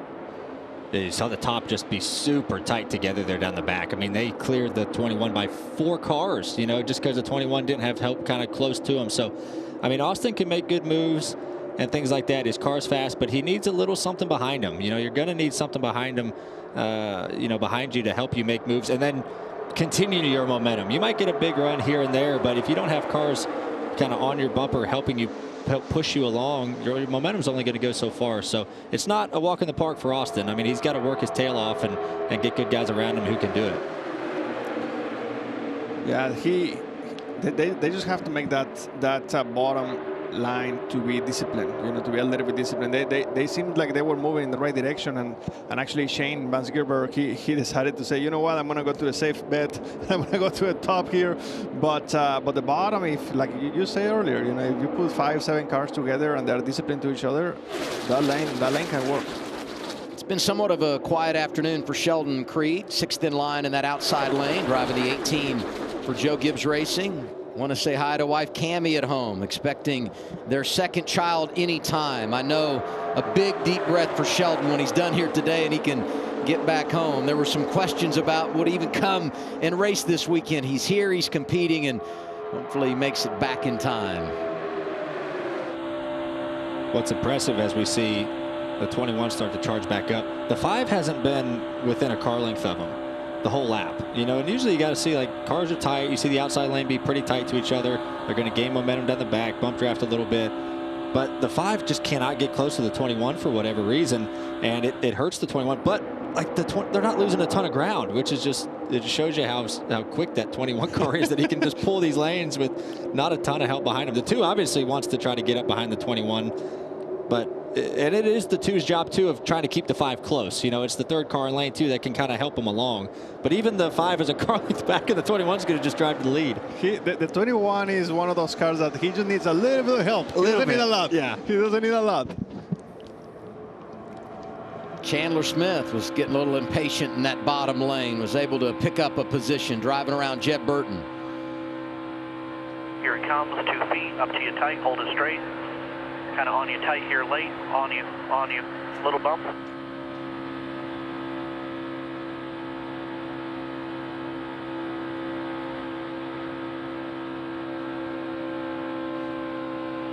You see the side drafting games going on. You know, you saw the 21 kind of pull away from the 98 down the backstretch when the 21 had momentum.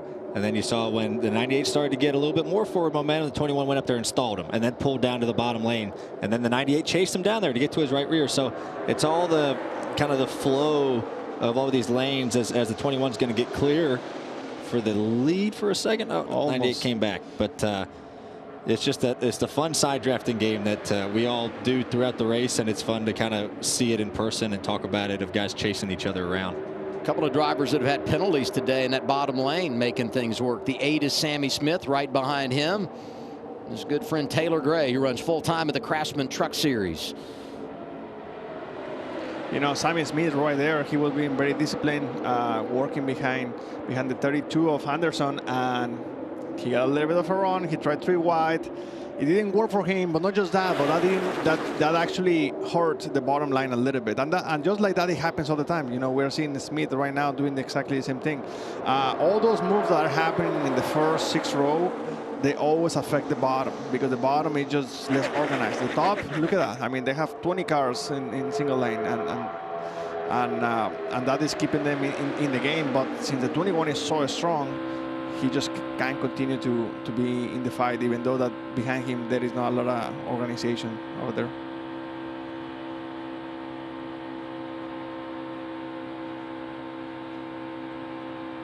Those Fords pushing through. And Parker Kligerman's right there with him. Almost said Parker Retzloff, who's starting to make some ground in that inside lane. Driving the 31 for Jordan Anderson Racing. Here comes the 2. Finally has gotten...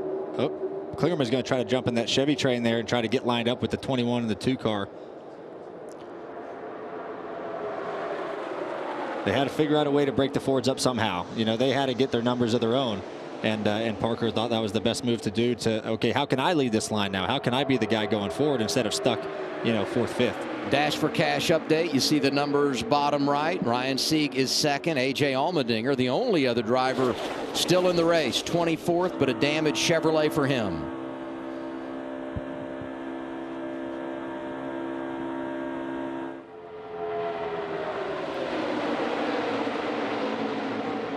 I mean, you can feel how slowly the intensity is picking up. Slowly, the line is getting tighter and tighter in the top, and not really, you know, they're getting a little bit more aggressive also in the bottom. So, you know, the clock is not ticking just yet, but you know, we are 28 laps to go, so you have to continue to position yourself towards the front to gain track position. The later it gets in the race, the more difficult it is to get the track position. Now 27 laps to go. Austin Hill's led the most today, 40 out front. 2nd in that category, Riley Herbst. He's led 12. I'm still shocked the top is still running the fence. Like, you know, I've seen it all day long, and obviously I'm not driving the cars, but, you know, the top is just taking the longest way around. I don't know why they haven't run the middle, because the bottom is just going to go to the very bottom here, get organized, probably draw alongside. You know, the leaders here off of 4. It's just crazy that there's such a big gap in the middle, and no one, the top lane won't fill that. Yeah, no, I agree with you, Ryan. I think sometimes it's one of those deals that you know, it works in Daytona, and they try it here, you know. But yeah, the difference in feet between the bottom and the top is huge here versus Daytona. And now you can see the result of that right now here in the bottom, with the bottom. You got 4 or 5 drivers right there at the front that have never won in the Xfinity Series. Parker Kligerman's won here twice at Talladega in a truck. And Big Machine Racing, 1 win all time. It came at Texas a couple of years ago, courtesy of Tyler Reddick. Let's go down to Josh. And we're seeing a strong run today from Sheldon Creed after having to start in the back. And when I talked to him earlier today and just asked him about the Superspeedway program and what he's been able to do in the past, he told me, look, I used to hate Superspeedway racing. So much of it is a mindset. And he actually credits his former teammate Austin Hill in helping him improve. They worked together for the last couple of years, and he said he learned a ton from him in terms of how to manage and handle these races. And we're seeing him go to work with what he learned out there today. He was second to his old teammate in the season opener at Daytona with Sheldon Creed, and second right here at Talladega a season ago. So we know he's got what it takes. There goes the Fords. They take the bottom lane. Riley Herbst being pushed around by the 39 of Ryan Sieg, and Cole Custer there in the 00. And there's Creed outside lane with his old teammate Austin Hill, and they've got momentum coming to the back bumper of the 48 of Parker Kligerman. Yeah, the 3 Fords, they know we have got to be controlling this race. You know, we cannot let the 21 and the 48 and the 2 who have shown a ton of speed all day, we cannot let them control this thing. So let's stay together. We have got to be leading our lanes, be the first 3 guys, because we know we're going to be committed to each other at least till the last lap. So they've done a good job of really understanding the urgency of controlling lanes. It's, oh, the Custer's getting to get split. So they've lost 1 horse. They lost 1 the 39's in the middle too. They might be able to make a charge back if they get a couple takers in the middle, but a couple of those drivers down low looking for their first ever win. You have Anthony Alfredo in the 5, Parker Retzlaff in the 31.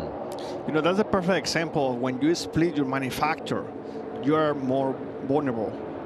You know, the 3 Fords, there is so many Fords out there, and then the 3 of them that are pretty strong, they were working together and they were strong. When you split them, it's easier for them. 39 has a flat tire. I think 39 has a right front down. He was sparking getting into turn 3. That's big. He was inside the top 5 and leading the way when it comes to the dash for cash. But we've talked about A.J. Allmendinger. Even with the damage, he has stayed on the lead lap.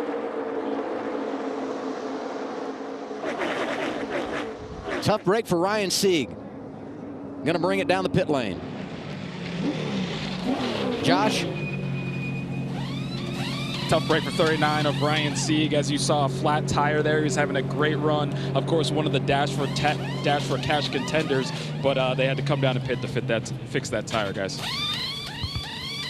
Gosh, what a change in our dash for cash race. It's crazy how things can change so quickly.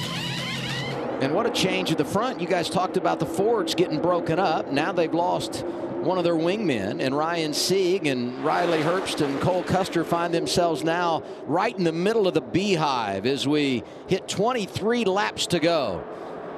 A Toyota pushing a Chevy at the front. Chandler Smith working with Anthony Alfredo. This is our Motorsports, an underdog team with a driver behind the wheel that has come out of the gate strong in 2024. And Alfredo looks comfortable managing the draft as he slides out in front of Kligerman.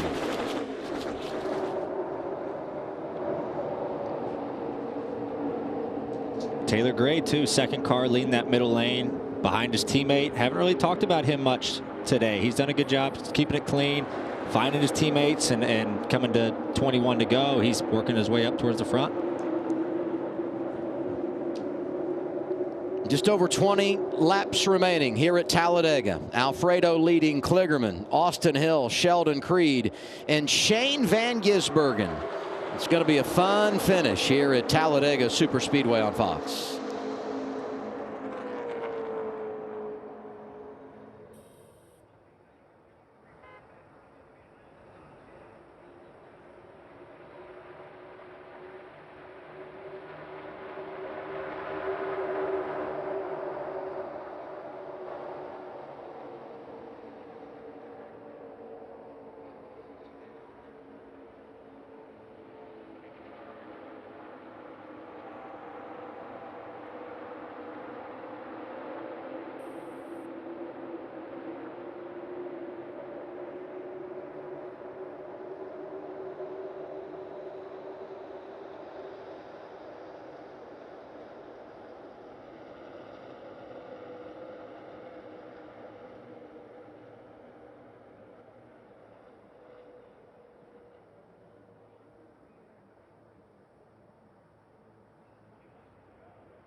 We're back at Talladega Superspeedway with Ryan Blaney, Daniel Suarez. I'm Adam Alexander, Regan Smith on pit road with Josh Sims. You look at the top 10, 19 to go, and you see the career victories for those drivers up there. Pretty remarkable, the number of goose eggs, and those that are in position to go out and get it done today, including our race leader, Anthony Alfredo.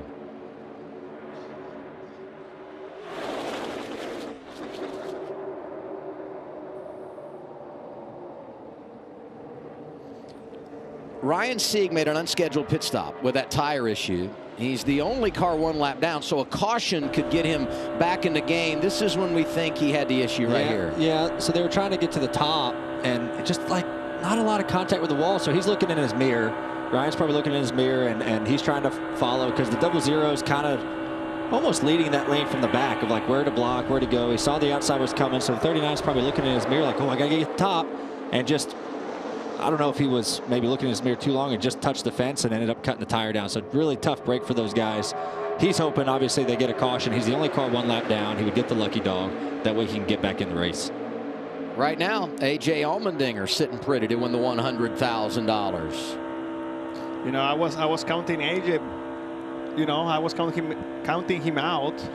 He's back in position right there. Hey, give a call to that team, though. You go on that damaged vehicle clock. You got to get it repaired after the crash, and they had the debris and all the situations that they dealt with, but they were able to keep him in the game, and now on the lead lap and in position to get $100,000. As here we go for the lead. 48 is Parker Kligerman driving inside of Alfredo and pushing him to the front. The 21, that's Austin Hill. Oh, that was tight. 3 wide. Custer, Creed, and Alfredo getting dicey with 16 laps to go. Custer really liked that. He liked them getting a little jockeyed up there. We just saw him get split and go to the back, and now he's regained momentum. With help with the 2 car, got the 98 third in that row. Now he's finally made his way back to the lead. It just shows you how quick things can go back and forth at these racetracks. I mean, just the ebbs and flows of speedway racing, especially in the Xfinity cars. I feel like it's just crazy how quickly you can gain momentum back and lanes can come forward, and it just is making for a really good show. No, for sure. And you know, 16 laps to go here, and I feel like 16 laps to go, a lot of things can happen in 60 laps, and I mean, you can see the intensity. The intensity is just way higher right now than 5-10 laps ago. So it's going to continue to get more intense here as we go. Look at Josh Williams outside lane in the 11. Had the penalty, went to the back, and now he's worked his way to the top 10. Matt DiBenedetto is up there in the 38. He too had a penalty earlier in the race. Yeah, this was tight right here between Creed and Alfredo. Alfredo's trying to get the block done. Oh my gosh. Look at him working the wheel. Wow. Thank you for wearing white gloves so we can see that. That was a lot of work going on in that steering wheel. He did a great job of saving that thing, honestly. I mean, and going a $190 too, which is amazing. Yeah, that was, I mean, he was trying to block it, but it was just such a big run coming from the 18. He wasn't going to be able to block that. He was going to either get wrecked or just let him go. Ford's back together at the front. 98 is resurfaced, jumped up behind the 00. Custer goes down to block the inside. That's Taylor Gray, and now he's trapped in the middle. Sammy Smith pushing the 19 in that inside lane. That indecisive stuff I was talking about, you know, how I said you have a really small window to make your move and commit to it. And it looked like Cole wasn't committed, right? He had the option of bottom or top and just kind of got stuck in between. And then before you know it, boom, there's a car on your inside and outside, and now you're in no man's land. So it's just, you have to really make decisions quick. As Jesse Love find himself to the front, 98 with no help, no Fords up there. Got shuffled out. So the intensity, like Daniel said, is picking up at a rapid pace as we come back to 13 to go. Jesse Love won the opening stage, started on the front row with his teammate. And the youngster out of California, running for Rookie of the Year, is on point, and we're going to have 13 laps remaining.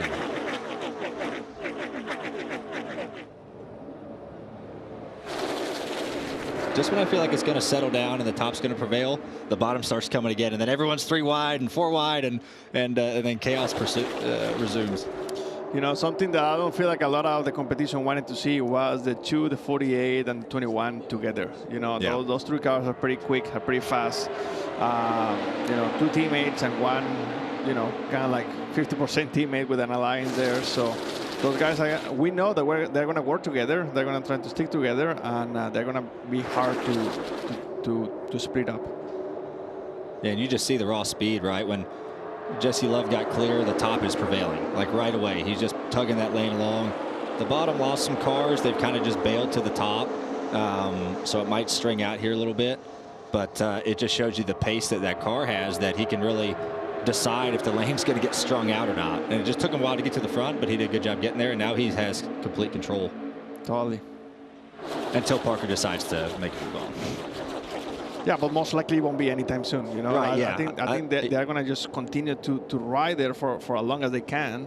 I mean, I only think that Parker right there is sitting right in the position that he wants to be, along with Austin Hill. But what about everyone else, right? Everyone else running 15 to 20, they're like, damn it. What? You know, and it's so tough as we get down to the end of this race. You're thinking to yourself as a driver, okay, like, I don't want to make my move too early because no one might not go with me, and I'm going to go to the back, especially when it's strung out like this. But if you go too late, the guy behind you has already made the move, and now you're stuck. Now you can't go anywhere. So it's like, when do you make your move?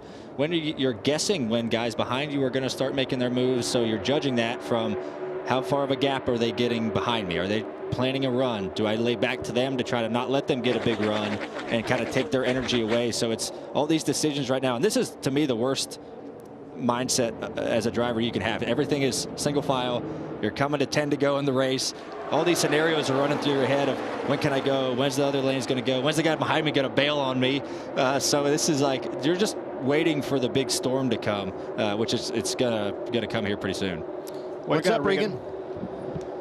As you guys are talking about trying to make moves at the end of the race and what they have to do, Shane Van Gisbergen, I want to go back to something they taught him during the very first stage. Him and his spotter, Frank Daney, were working on dragging the brake and figuring out exactly how to drag it, when to drag it, to be able to get a run. If he's able to get up front, that could be a key moment that came from way earlier. Yeah, dragging the brake, you know, that's just laying back to the car behind you, right, and just covering the gap, because the further ahead that you get from the car behind you, the bigger run that car has, the bigger the draft is, and the closing rate and their mile per hour is so much higher. So you're trying to modulate that up to where, okay, I'm going to lay back to where this guy's only coming at me like 1 mile per hour faster than me, and I can kind of block that, or he's not going to make a move, rather than being 2 car lengths ahead of him and now he's coming 5 miles an hour faster than me. That just leaves you really vulnerable for that guy to get under you and kind of leave you stranded. Van Gisbergen learning today. He'll be racing again here tomorrow in the Cup race. Here's 98 radio. Probably about 2-3 to go and try and make our move. You know, these 3 Chevys out the front are going to stick together. Stick together until they wall. They all want to win. At 10-4, I think the RCR cars are going to stay together till the end. It's the 48 that'll try something. Good analysis from behind the wheel there from Riley Herbst. And I agree with him. I think Austin Hill, he wants to continue his momentum on you know, stats on Superspeedway racing. The 48 over there wants to win. Jesse Love, he's brand new in the Xfinity series. He wants to win as well. So I agree with him. You know, right now the spotters on top of the roof is a very, very busy place. Everyone is being a businessman up there. You know, trying to working deals, huh? Yeah, everyone trying to understand who is with who, manufacturers, when are you going to go, when am I going to go, and deals like that. Right now, you know, it seems like it's calm, but it's actually a lot of business picking up everywhere. I would love to see, for once, the spotters just going and working deals. Like, what can you do for me? You know, when are you going? It's just calamity up there. But then at the end of the day, like we talk about manufacturers and things like that, you know, people you're committed to or not. At the end of this race, you got to do what you got to do to win the race. You know, so all that stuff can go out the window really quickly, and you have to be ready for anything. Yeah, and obviously, you know, the more far back you are in the line, the earlier you want to go. You know, if you are running 15, you don't want to go in the white flag. You know, you want to go 3-4 laps to go into a race. But if you're running the top 5, you can wait. You want to wait, actually. So, you know, it's a little bit tricky because everyone is on a different agenda. Everyone has a different plan. And there's the start-finish line. It's not in the middle of the tri-oval, so that will maybe make a difference on when and where you make your move, especially on that final lap, which brings me to caution comes out last lap, race is over. And so as you start to think about when do I go, you probably want to be leading at the white flag because you don't want to take a chance on waiting to make your move. Caution comes out, and then you don't get a chance to go after the top spot.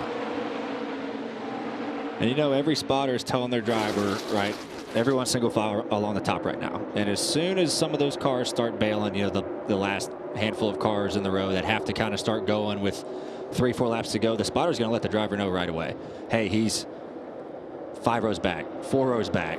You know, you're not going to pull out of line when the bottom lane is 4 rows back of you. You want to time it perfectly to where you just kind of blend in front of them while their momentum's going forward. So the spotters aren't just not saying anything right now. They're constantly giving information to the drivers on if a car is going to the bottom and if they're making progress. As we see the 4 cars that were in the back of the top lane start to go, and now you're going to get another car. You're going to get Jeb Burton that goes down there, and if they start making progress, another car is going to jump down in front of them, and that just keeps building their momentum. So Jeb and those guys were like, hey, it's 6 to go. I'm not going to wait till 3 to go. We have got to go now if we're going to have any shot of winning this race.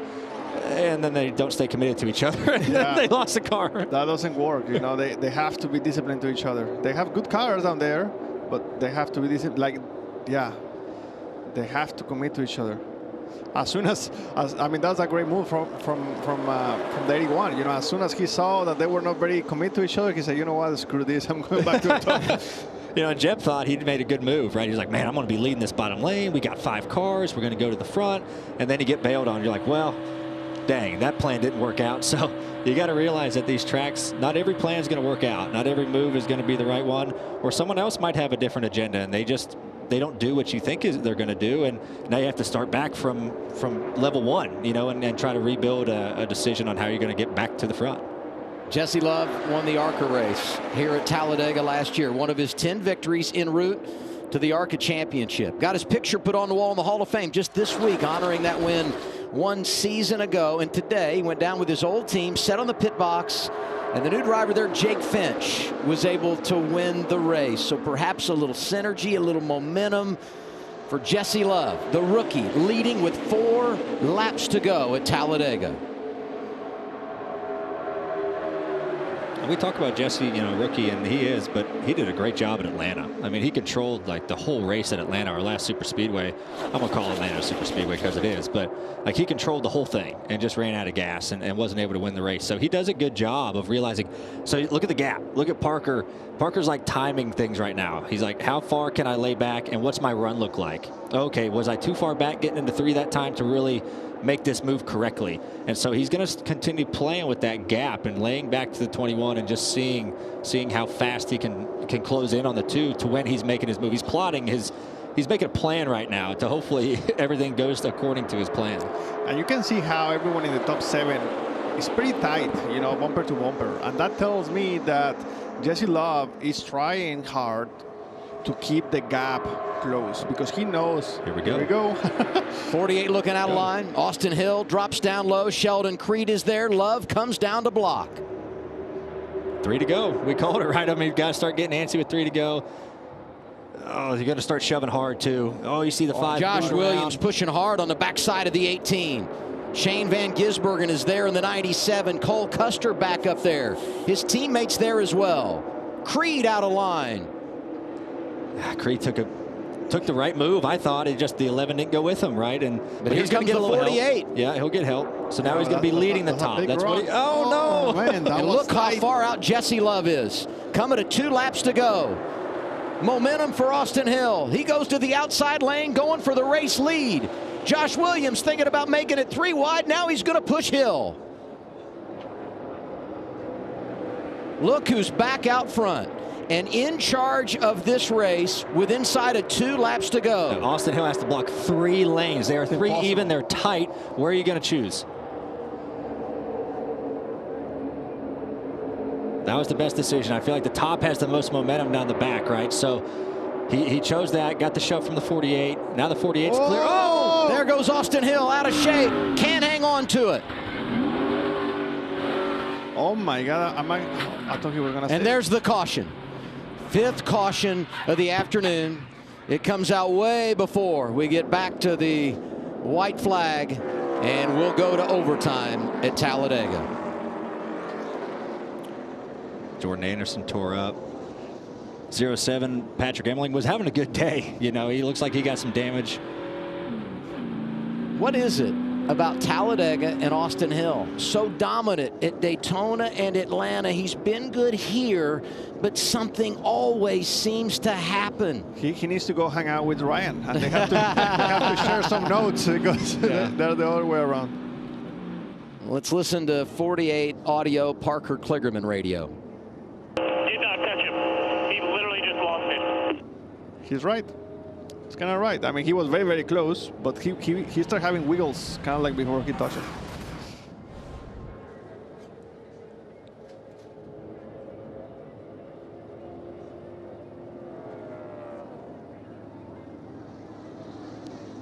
I mean, he was right there. He was right there. It's tricky, man. I mean, you're going for the win at that point. You know, you wanted. He really wanted to get away with him and trying to make the move. It's tricky. Yeah, it looked like Parker was like trying to slip to his right rear, you know, on the entry to 3, and the 21 kind of faded up for that.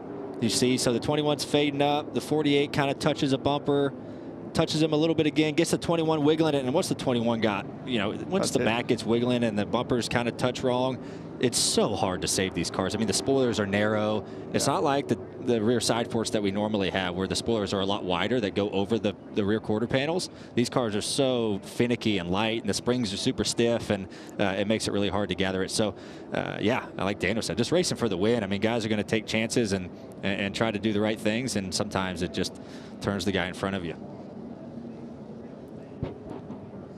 We're going to go to overtime, which could bring fuel into the equation.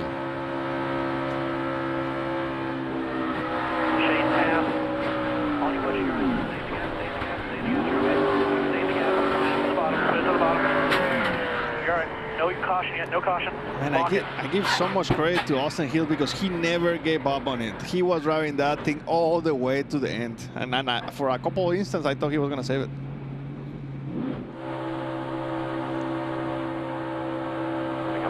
Down half, still top of 3. Watch out, Mom. Check, stay up high. Check, come through, trying to get through. Come down middle lane, call it down, back it down, call it. Jeb almost got through it. 221 just came up right at the last second. He caught a piece of him.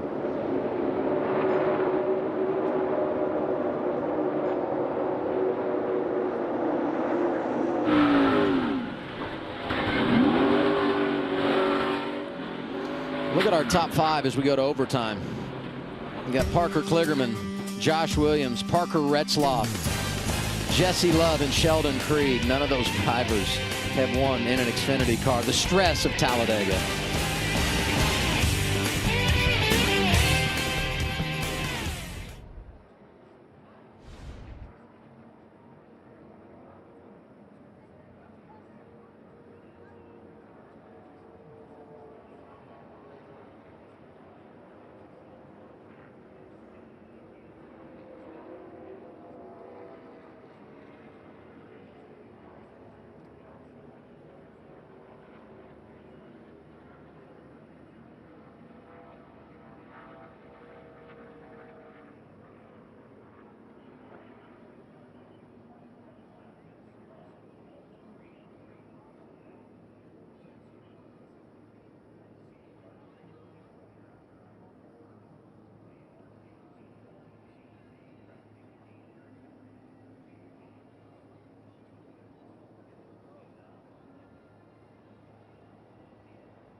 Well, if there's one thing you can almost always count on at the end of a Talladega race, there's going to be a caution, and that's exactly what we got with 2 to go out at Talladega in the Xfinity Series. Austin Hill was leading the way at the time.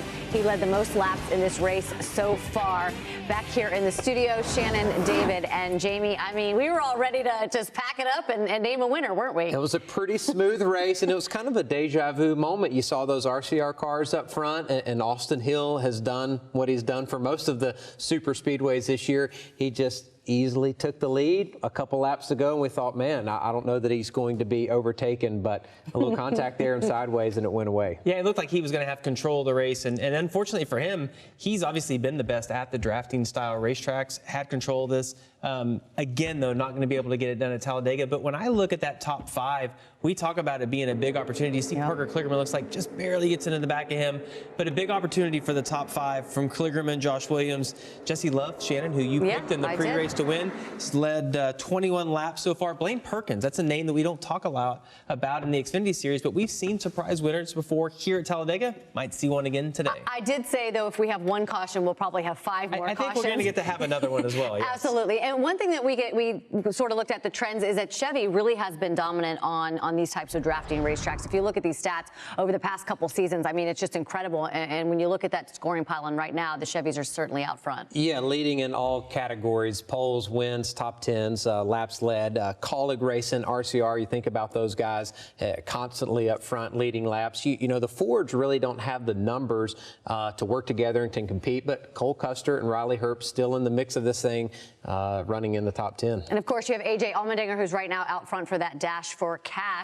So we'll see if that's going to come out for AJ. Back to you, Adam. AJ Allmendinger outside the top 20, Shannon. The lowest finisher for a Dash for Cash finisher ever is Justin Allgaier, 13th. So we could break that record here today in the form of AJ Allmendinger. Let's talk about what's going on here, because we're starting to see some drivers run out of fuel. We knew they were close when they made that pit stop 40-some laps ago, and then that could be a big factor as well. Yeah, it could be. You never know. I mean, you never know what's going to happen. How many green-white checkers are you going to get? So maybe those guys who stopped before the caution before this one, they might be in the best spot if we get 1 or 2 more restarts. You know, it might just flop them up to the lead. So you never know what's going to happen. I mean, whether it's on the track, on pit road at this race, it's crazy and wild, and we're in for a heck of a finish. Daniel, mindset for a driver overtime at a place like Talladega Superspeedway. I mean, you just have to reset, man. You have to reset because there is a lot of chances that this may not be the last caution. So,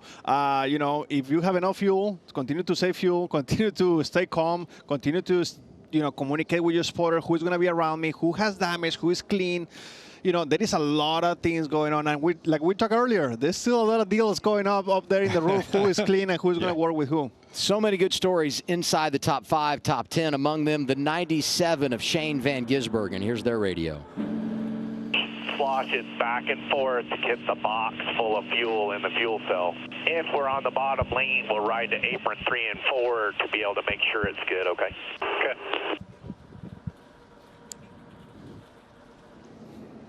And don't make a lane block. You're better off to finish top 5 than you'd already do anything else. So, done good so far. Be aggressive, and go have a lot of fun in the end. Just breathe. Thank you. Oh, I done already told Kevin to breathe 76 times. Don't worry. Breathe. That's probably really good advice at this stage, huh? It is good advice. It, you know, you're going to tug the belts tight. You're gonna tighten them up, probably tighter than they've been all race. You know, coming to this last restart, just because you know it's been go time for about 20 laps, but you never know what can happen to these things. So it is important to breathe. It's easy. It's really important to just slow everything down. You know, okay, we got a shot at it here. What lane am I going to choose on this next restart? Let's go to work, and let's really be very vigilant. Is that the right word? Yeah, vigilant on what's in front of me and behind me, because you know you have a chance to win this race. See the 9 drivers involved in the crash coming back to the white flag. As we anticipate overtime, we give you a little race recap. In stage 1, final lap, Justin Allgaier running top 5, shot out of line, hard into the wall. He would be released from the care center and was okay. Jesse Love wins the opening stage under caution. Stage 2 goes to his teammate Austin Hill, who started on the pole today. That was 9 straight stage victories on drafting tracks for Richard Childress Racing. We had this 12-car crash early in the final stage that took out some really good cars. Sam Mayer, Brandon Jones, A.J. Allmendinger got a piece of that. On board here with Cole Custer, who was able to avoid the carnage. And he's now scored inside the top 5. And as we were coming to the white flag, Austin Hill out front, getting pushed in the draft and goes around. That produces our 5th caution of the afternoon and will send us to overtime. Aerial coverage today provided by Goodyear, powering every lap, every mile, and every victory on the road ahead. Goodyear, more driven. You know, and as we look at where everyone chose, so Parker Kligerman chose the bottom. Jesse Love behind him. They have that affiliation there. And you have teammates on the top, Josh William and SVG. So somewhat pretty much a teammate battle here on the first 2 rows. Okay, how can you get hooked up the quickest and who can kind of establish themselves earlier than the other guy? And then behind that's just a complete mixed bag. You have no idea what's going to happen. So, and you have to be on your toes too, because a car might run out of gas right in front of you, right as you launch. So you have to be aware of who's close on gas. This guy might stall. You have Sammy Smith, who is the furthest running up of the guys who pitted, you know, about 40 laps ago, looking in the best spot on gas. Overtime, a 2-lap shootout. If the leader comes around and gets the white flag, next flag ends the race. If the caution comes out prior to that, we will reset him and do it again. Front row, Parker Kligerman, Josh Williams. It's overtime at Talladega, brought to you by Credit One Bank. 00's out of gas. Yep. Oh, no, 97. 97 is out of fuel. This reminds me a little bit of what we saw late at Atlanta. Battle for the lead. There goes Sheldon Creed around. Whoa! Caution is out again. Kligerman into the wall. Man, this is going to be very tricky. Whoever was close on fuel now is going to be even closer. Sammy Smith was the one that had made a pit stop 40 laps ago and was in the best position prior to that restart. So many race cars getting junked late. What a shame on the 48, man. He was doing a great job all day. Hard hit too. Hopefully he gets out. If you can drive it back, drive it back.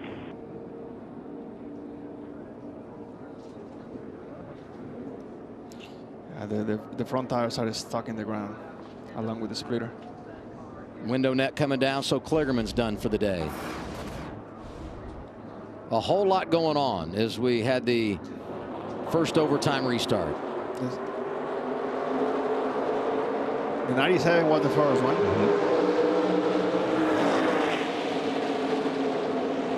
The 2 tries to get inside of the 48. 48 left the door open a little bit and then just getting shoved hard. And gosh, guys just get out of control, right? People pushing super hard and trying to gather it back in, and it makes it tough to wrangle in these cars.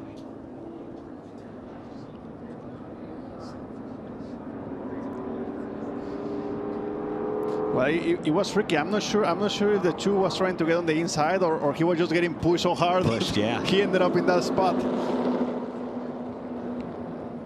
Free pass. Ryan Sieg in the 39. That's big, huh? Green, push. Oh man, so it launched.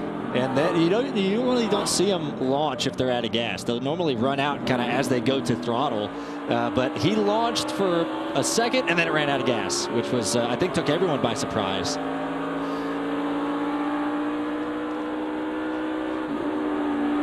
Bracken, watch him, stay high, stay high. Watch 48, stay up top. Immediate fuel save for Custer. I feel like if you're those guys who stayed out, you know, close to gas, I feel like you just got to pit. I mean, there is how many cars they have left? I mean, no one. They have 15 cars left. 20. There's going to be 23 or so on the lead lap. A lot with damage, right? A lot with damage. I feel like you got to come. You know, you're so close on gas. I feel like you're better off coming now and be good on fuel than running out in the restart zone, and then your day's definitely over. Like you say, Adam, there was a group of cars that pitted a handful of laps after, you know, the 40+ lap window that most of cars pitted. Jesse Love is leading this thing. What are they saying there? I'm having flashbacks now. I know we got y'all freaked out about it, but to run out, that's all we can do. You just keep doing what you can do about it. Copy that. referencing Atlanta Motor Speedway, where he was so good. Started on the pole, won both stages, and he was in position to win it. We were closing on the white flag, and then everybody starts running out of fuel. And when we head to overtime, Love runs out of fuel as well and was unable to get his first career victory.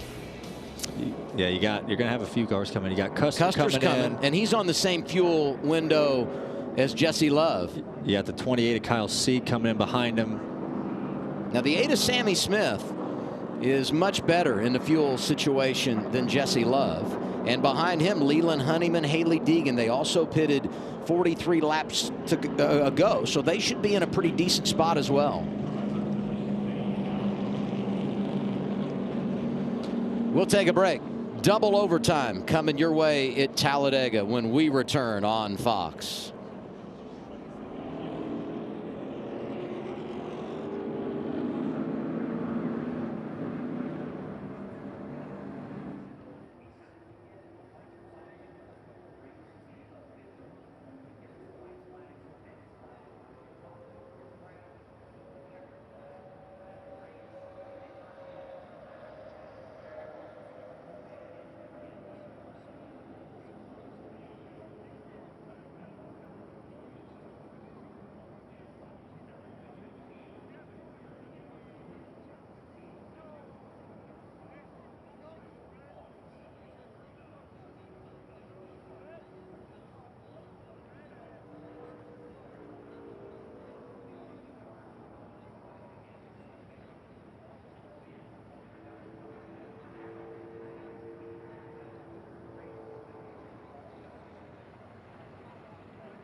Looking forward to next Saturday at the Monster Mile for the NASCAR Xfinity Series. Be the final round of the Dash for Cash. Coverage begins on FS1, 12:30 Eastern Time.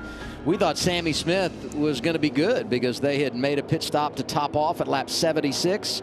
But under caution, he runs out of fuel. You know, I honestly thought that he was sitting in the perfect position right there because he pitted later than most of the other guys. But I guess he's not. But you never know. You know, you're always assuming that you got your car full. Yeah. But you never know 100%. You know, it's a lot of trust on your fuel man. And I'm not saying that he didn't do a good job. It's just that sometimes you think it's full and sometimes it's not. Yeah. If the 8's out, no matter how much gas they put in there or not, I just don't see how the 2's going to make it. You have to go over 5 miles around this place. After the choose, the only driver in the top 10 that has won in the Xfinity Series is Riley Herbst. Everyone else in the top 10 is trying to get their first career win. And at the very front, you have rookies Leland Honeyman Jr., Jesse Love, and Haley Deegan. This has just been a remarkable ending to this race, and we're getting ready for double overtime. Track of opportunity. Big time. How many times do you look at the lineup of a driver and someone who's underfunded and maybe hasn't been in the best equipment all their career, and always their best career finish is at Daytona or Talladega? You take advantage of opportunities, and we've added a lap because Kyle Weatherman is off the pace in the 91. That's not what the 2 car wanted to see. No. I mean, it's gonna be very tough for those guys to make it. Hey guys, and you know what? You know what else? We have a race now for the Dash for Cash. Big time. Our amigo Ryan Sieg yeah. is back. So there is $100 grand on the game right there for the table. It's between the 39 of Ryan Sieg and the 16 of AJ Allmendinger.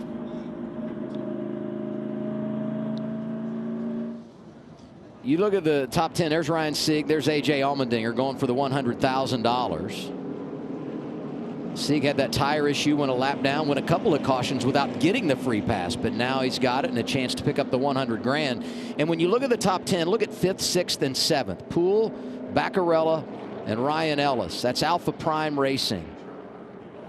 They worked so hard, put so much time and effort in, and now they could be in position to get a victory today. We're going to pretty much control this start. We're going to roll to him in the box. He's going to be watching in the mirror. As soon as you get to him, he's going to fire. So you're going to time it off of the 42 and the 35, and he's going to fire as soon as you get there. 10-4. Does he know that he needs fuel to fire? Because he's close. I think actually that's a great point. You know, it's very important right now for spotters and drivers and crew chiefs to communicate about who is close on fuel and who is not, because that can make a difference. You know, on just be aware of who is going to be good and who you may have to make a move. Best finish by a woman in the history of the NASCAR Xfinity Series, 4th by Danica. That happened at Las Vegas, 2011.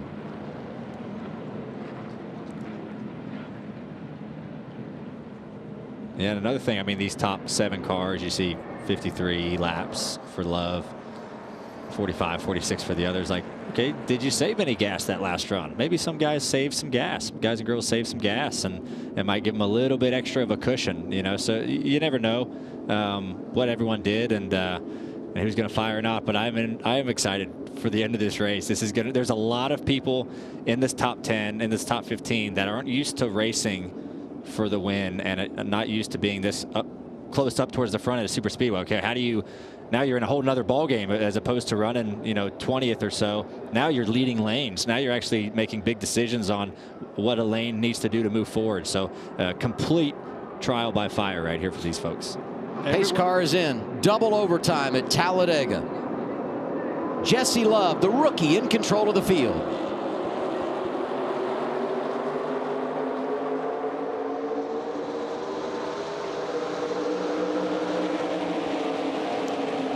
Ryan Ellis out of line.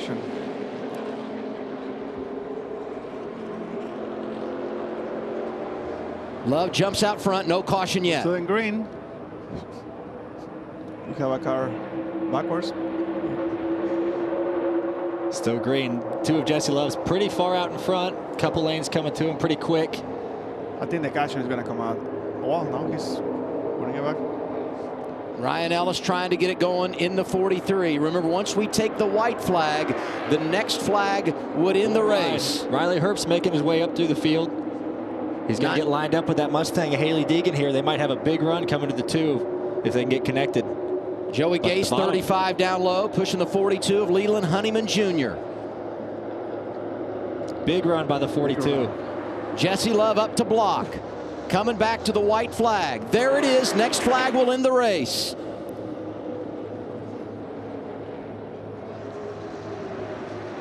Outside lane, Riley Herbst making something happen. Does he have time to get there? Leland Honeyman needs to back up to the 35 or one of the 2 cars to get a run. That's the only shot he has for passing the 2 car. Here comes the middle. Honeyman looks high, looks low. Jesse Love able to block. Outside lane, Brennan Poole nearly won this race in 2016.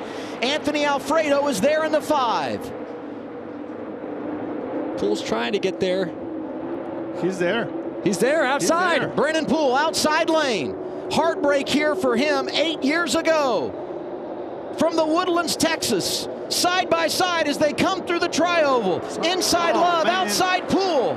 Jesse Love, the rookie. They're crashing behind him. Love, first career win comes at Talladega. Unbelievable. I can't believe he made it on fuel. Hey, I sincerely apologize to the crew chief.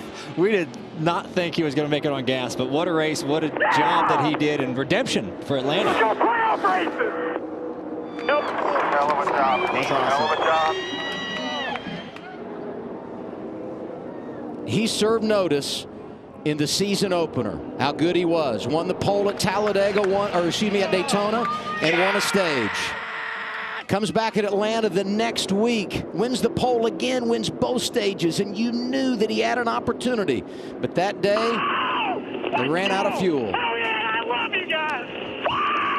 That's awesome, and I love to hear those emotions. That's very, very cool.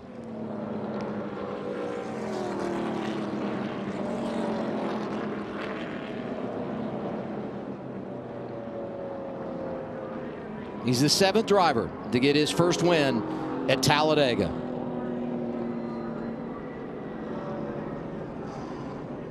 Ninth youngest winner all time at 19 years old. And that's the 2nd win at Talladega for Richard Childress Racing. In 2019, Tyler Reddick got it done. Even a little bit of fuel extra for the donuts. Got enough gas. We're so confused right now here. I don't know. You got the B switch in there.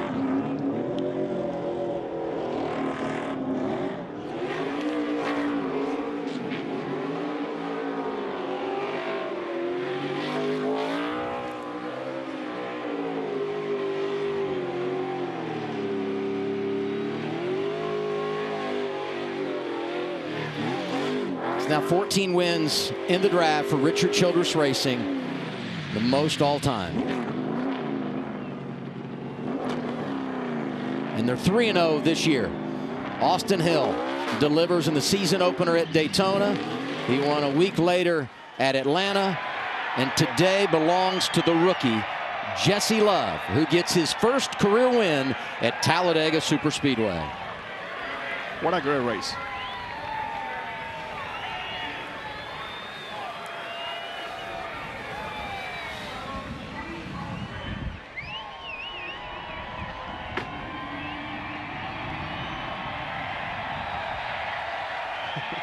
That's awesome, man. You know, the first win is always very special and very emotional, and it's always great to see someone get the first win.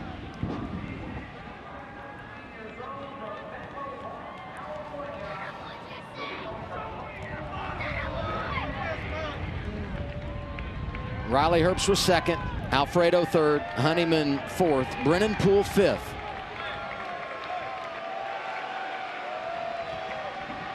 Let's go to Regan Smith. Well, Jesse Love gets his first career win. Jesse, you had to save fuel. You had to block all the lines out there. How did you do all those things to get your first win? Just a great group of guys, man. It's been just a journey to get to this point. I got so many people to thank. First off, thank you, and give all the glory to God, and thank Him for this opportunity and the people around me. Wheeling Engineering, we got the Watt scheme this weekend, Danny Stockman, Duncan, Bug, everybody that leads this team, and Danny Lawrence, Mike Dillon, Richard, and Tori. Thank you guys so much. And Billy Venturini and Shannon Rush, thank you guys for helping me get to this point. And man, I just wanted it so bad. And I had PTSD flashbacks from Atlanta and burned her to the ground. And huge thank you to the boys at ECR for bringing the most steam in the building. It's awesome. I love Talladega. My favorite speedway. I love the fans. Saw a lot of great people out on the boulevard last night wearing my shirts and everything, so, woo! You talk about flashbacks to what happened in Atlanta, running out of fuel. You got cars running out of fuel all around you, but now that you've got the win, does the moment feel exactly like you envisioned it in your brain? Yeah, I mean, I watched the Masters and took one out of Scotty Scheffler where I knew my victory is secure on the cross and I didn't have to worry about much. If I run out, then we run out. But my team did a phenomenal job. We fought. I made some moves earlier. I was like, what are you doing, dummy? That was not smart. And I could kind of hear it in Brandon Benesh's voice. And thank you, Brandon, for all you do. And, man, then Danny was like, now you're getting too far out. And I was just kind of going back and forth of I thought I was doing a good job, and then I was making dumb decisions. And towards the end, the bottom started rolling. And I don't even remember what happened. I'll be lying if I told you I remember what happened. But just a phenomenal car, faster than Xfinity Internet. And just ready to go celebrate with my family, my mom, my dad, my sister. They're all here, Jackson, Christina, a lot of people that I love very much that sacrificed a lot for me to get to this point. Riley Herbst comes home 2nd place today. Can you describe how that race played out towards the end? It was hectic for sure. A lot of people battling fuel. Just really proud of everybody at Stewart-Haas Racing, Monster Energy. It's been kind of no joke that we've lacked a little bit on this plate tracks to the RCR cars, and I felt like we're as good as them now. I felt like we can beat them. Just a weird race, but kind of up and down start to the year, but I'm proud of everybody on this 98 team sticking with me and ready to go win for $100,000 at Dover. Runner-up finish for Riley Herbst. Gives a pop to the dash for cash, which reminds me that today the winner is Ryan Sieg in 17th, $100,000 for RSS Racing. Might make up a little bit for last week. That's just a little bit. They stuck with it. They stuck with it even when they had the flat, never gave up, and was able to bring home the $100,000. And because he wins the dash for cash today, he's eligible next week with Jesse Love, Riley Herbst, and Anthony Alfredo. What a wild day today at Talladega. Guys, your final thoughts. What a great race, man. What a great race from many people being strong. Then obviously the caution that we were expecting at the end, and then fuel. I mean, this race had a little bit of everything. Yeah, it really was. I mean, just a fairly tame the first half of it, and then finally, looks like he runs out of gas. Finally. You know, hey, Jesse Love's team, they did a great job all day. Did a really good job, you know, throughout the whole season, and lost one at Atlanta due to fuel running out late when Jesse did a good job. We all thought he was going to run out, you know, today, but they had enough in the tank. Hey, he's pulling away now. And he did a good job of holding everybody off there at the end and getting his first victory. That's cool to see a young guy, a young, very talented guy get his first win. We're back here tomorrow. You saw the graphic. Race day starts on FS1 at 1:30, over to Fox at 2. We're racing at 3. It's the Geico 500. What a fun afternoon. Crazy ending here at Talladega Superspeedway with Regan Smith and Josh Sims on pit road. Ryan Blaney, Daniel Suarez in the booth. I'm Adam Alexander, congratulating Jesse Love, who gets his first career win. It's time to do a little football. It's the UFL on Fox.